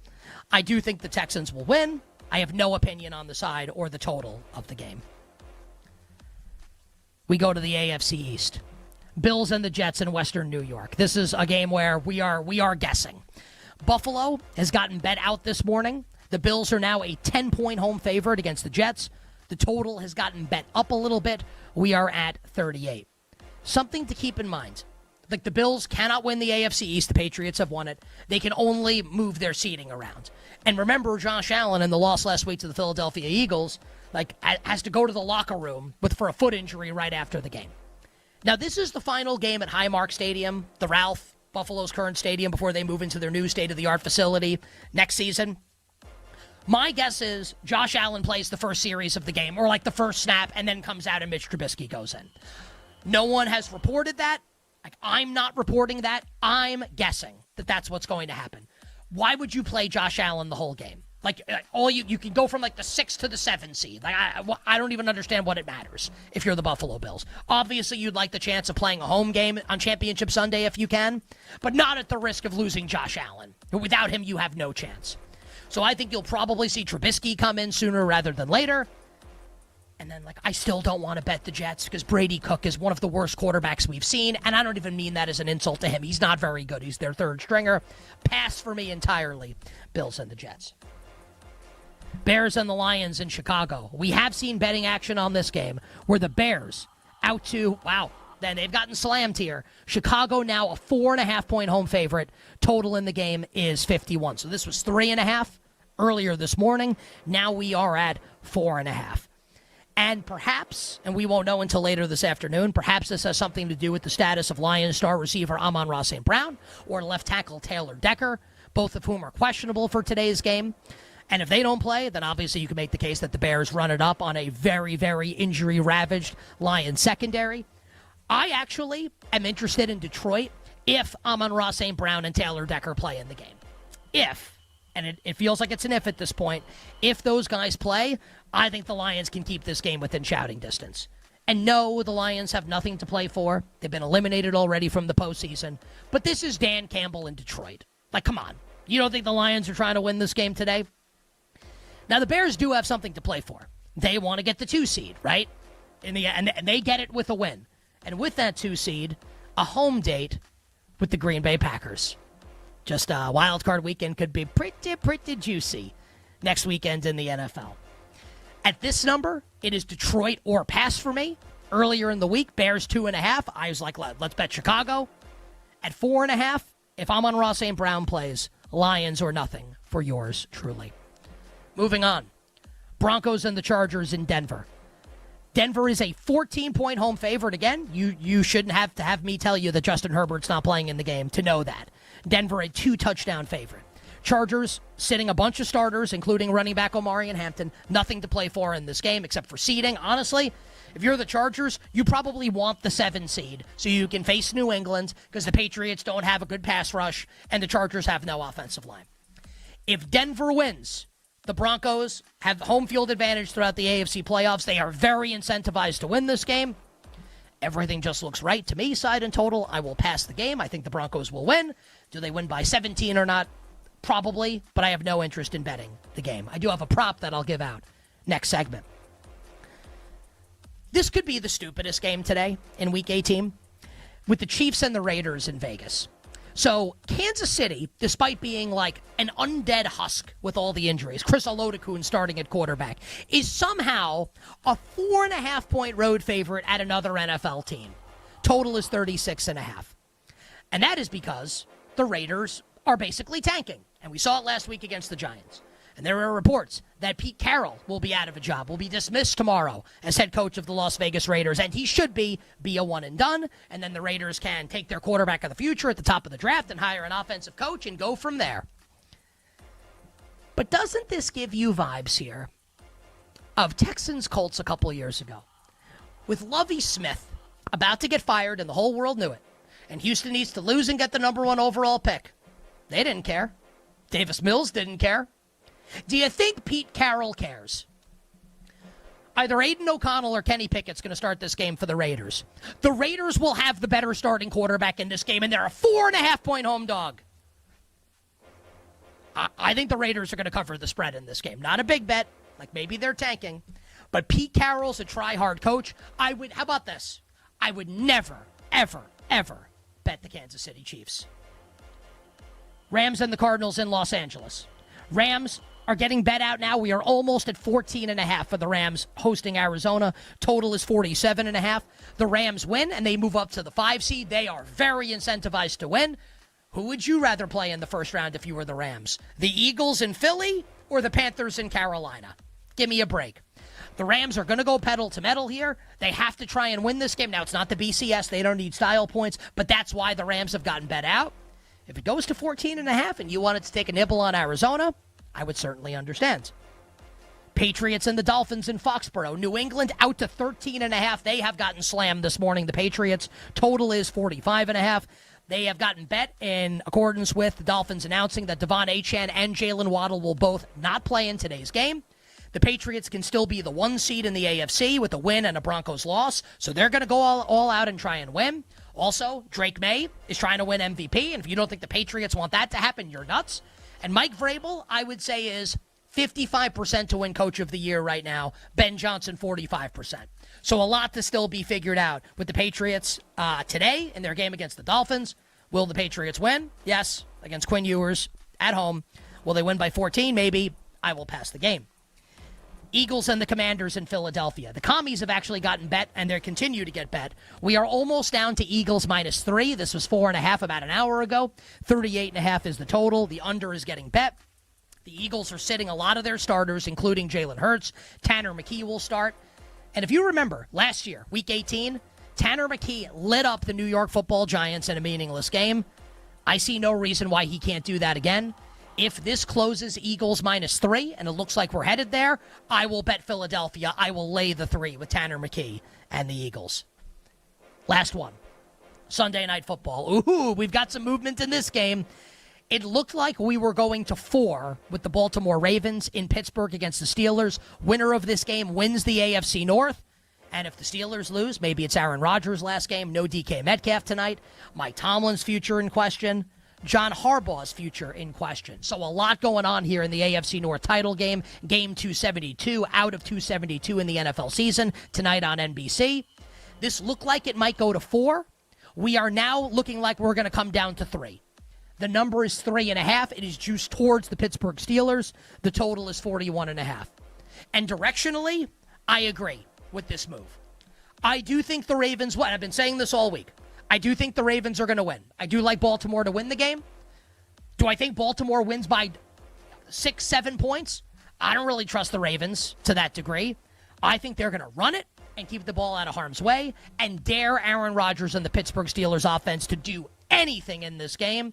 So I will say, Ravens as a money line parlay piece I like, but at 3.5, I would only consider the Pittsburgh Steelers.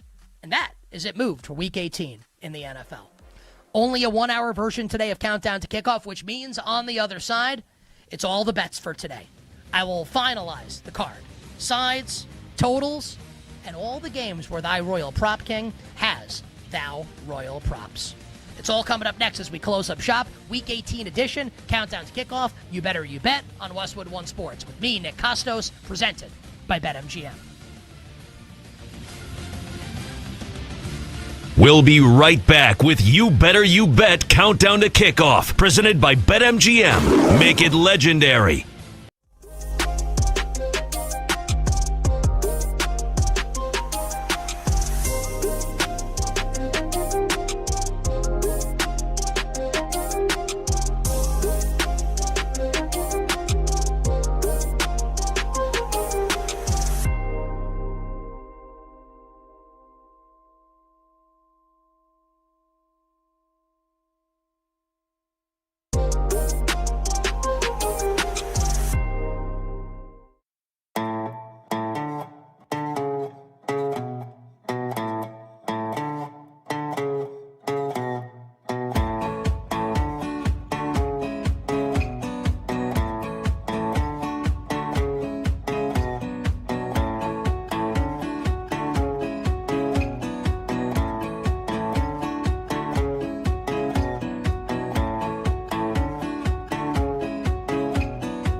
This is You Better You Bet Countdown to Kickoff with Nick Kostos and Sam Paniatovich, presented by BetMGM. Make it legendary. All right, final segments here for today. You Better You Bet's Countdown to Kickoff. Nick Kostos, Westwood One Sports. Allow me, if you will, for a cheap plug for the weekday edition of the show. New time slot started this past Monday, 9 a.m. to noon Eastern. Absolutely love doing the first week of the show, and we really kick into gear this week. We are past the holidays. I'm working 6 days this week, including next Saturday and next Sunday, bringing you the playoff shows here on Westwood One Sports. So I'll be on Wildcard Saturday morning, 8 to 10 a.m. Eastern live, and then it'll replay throughout the day on stations around the country. And then the Sunday schedule remains the same. It is on 11 a.m. to 1 p.m. Eastern next week. So we're back to a 2-hour edition of Countdown to Kickoff next Sunday. So appreciate everybody who has checked out the new show on YouTube, on Twitch, Westwood One Sports app, the Odyssey app, radio stations nationwide, Sirius XM 375, and, of course, in podcast form, Apple, Spotify, wherever you find your podcasts.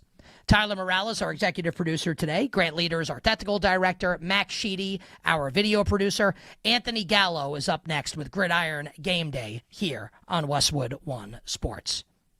But for right now, it's time for all the bets for today, including thy royal props. We won't do Prop King separately. I will fold the props into the game analysis. So, Grant, please, sir, kindly drop the dope-ass beat.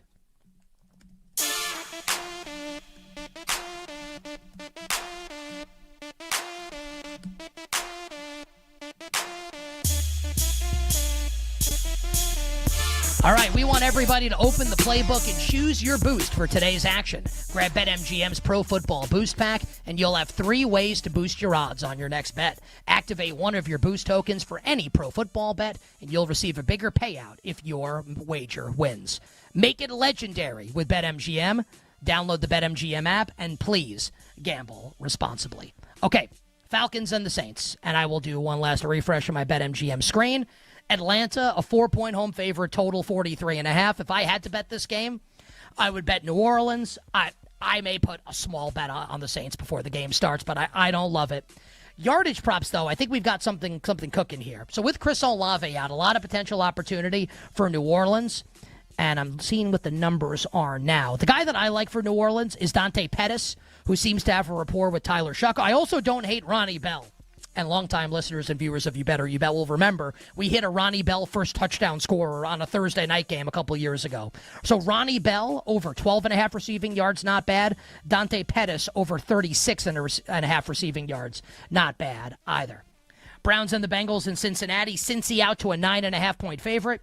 I laid Cincy early in the week. We're out of teaser zone now. I think if you're betting this game, I would only bet the Cincinnati Bengals. I do like an anytime touchdown in this game. So the Browns don't have Harold Fannin or David Njoku. And you know Kevin Stefanski, maybe in his last game, loves to use the tight ends. The Browns have a tight end who sounds like my next-door neighbor growing up here in New York. Sal Cannella, a nice paisan. Sal Cannella, anytime touchdown for the Cleveland Browns. Vikings and the Packers in Minnesota. I liked Minnesota earlier in the week. We talked about them on Friday as a teaser leg. Now it's 12.5. They're going to kill the Packers. Green Bay's playing nobody. Starting Clayton Tune. That's what the betting market expects. No bet for me on this game. Side, total, or props. Vikings and Packers. Cowboys and the Giants. I hate the game side and total. I do like some props. No Wan'Dale Robinson for the Giants. Darius Slayton going to see a ton of targets here from Jackson Dart. Darius Slayton over 53.5 receiving yards against a burnable Dallas secondary. And I've been waiting all season. You know, on NBC they say you've been waiting all day for Sunday night. I have been waiting all season to bet Phil Maffa to score a touchdown for the Dallas Cowboys. 7th-round running back. Placed on IR earlier in the year. Finally on the active roster today. It'll be the 2 rookies, which we thought was going to be the case earlier, and then Javonte Williams took the job. Javonte Williams and Malik Davis have been the running backs recently. Today, it'll be the rookies, Jaden Blue and Phil Maffa. Phil Maffa, anytime touchdown for the Dallas Cowboys. Jags and the Titans. Jacksonville 13.5, 47.5. I will pass side in total, but give me Brian Thomas Jr. I'd like to lose money on him in the regular season one more time. Titans have a terrible secondary. BTJ over 44.5 receiving yards. Chigakonkwo, let's get Chiggy with it. Chigakonkwo anytime touchdown for the Tennessee Titans. Texans and the Colts. Houston is a 10-point home favorite. No Nico Collins. Total 37.5. I wanted to bet Nico Collins over receiving yards. Now he's not playing. Let's take a look-see at what Jaden Higgins' number is right now. Higgins 45.5. I'll bet that. Jaden Higgins over 45.5 receiving yards. Bills and the Jets. I have no idea how long Josh Allen's going to play for. Buffalo is a 10. Oh, now out to 11.5 against the Jets. I don't hate the Jets at that number. Total in the game is 38. A.D. Mitchell, if I had to do something over receiving yards, I will pass the game. Bears and the Lions. Chicago 4, so we've seen some buyback on the Lions at that number. 51.5 the total. Give me Luther Burden over receiving yards and Luther Burden anytime touchdown, the best receiver on the Bears. The Denver Broncos 14 against the Chargers, 37.5 the total. Let's go Trey Lance Make Her Dance over 32.5 rushing yards for the Bolts. Chiefs and the Raiders, KC a 4.5-point road favorite, 36.5 the total. If I had to do something, Michael Mayer over 37.5 receiving yards. I don't like anything. Rams and the Cardinals. Rams almost out to a 14.5-point home favorite, total 47.5. Trey, father of McBride, one last chance to bet him this season. Trey McBride over 66.5 receiving yards for the Cardinals. Patriots and the Dolphins. New England is a 13.5-point home favorite, total 45.5. Kayshawn, booty, rocking everywhere, over 29.5 receiving yards against a beatable Dolphin secondary. You know Drake May going to be slinging it down the field. Patriots would love for him to win most valuable player. Eagles and the Commanders. Philly almost down to a 3-point home favorite, 38.5 the total. If I had to bet the side, I would lay Philly, but I want 3 with the Eagles. Couple props that I like in this game. Tanner McKee anytime touchdown, and props for Darius Cooper and Jahan Dotson, who will be the primary receivers for McKee today. Darius Cooper and Jahan Dotson. And we will close Sunday Night Football. Ravens and the Steelers for the AFC North title. Baltimore 3.5, but it looks like this will come down to 3. 41.5 the total. I like Baltimore as a money line parlay piece. I don't see how Pittsburgh's able to score in the game. I would not lay Ravens 3.5, but I do think the Ravens will win. Give me Lamar Jackson over 25.5 rushing yards. Why not use him tonight with the season on the line? Lamar Jackson over 25.5 rushing yards. And that does it for the regular season NFL Sunday editions of Countdown to Kickoff. You better you bet on Westwood One Sports. Next weekend, playoff editions. Wild Card Saturday, 8 to 10 a.m. Eastern. Wild Card Sunday, 11 a.m. to 1 p.m. Eastern. Again, new time slot for You Better You Bet started last week. Monday through Friday, 9 a.m. to noon Eastern. I will catch you all then, tomorrow at 9 a.m. on Westwood One Sports. Until then, I am Nick Costos wishing you, dear listener and dear viewer, minimal sweats, winning bets, the absolute very best of luck. Let's get it today, Week 18, NFL Sunday. That was You Better You Bet, presented by BetMGM on Westwood One Sports.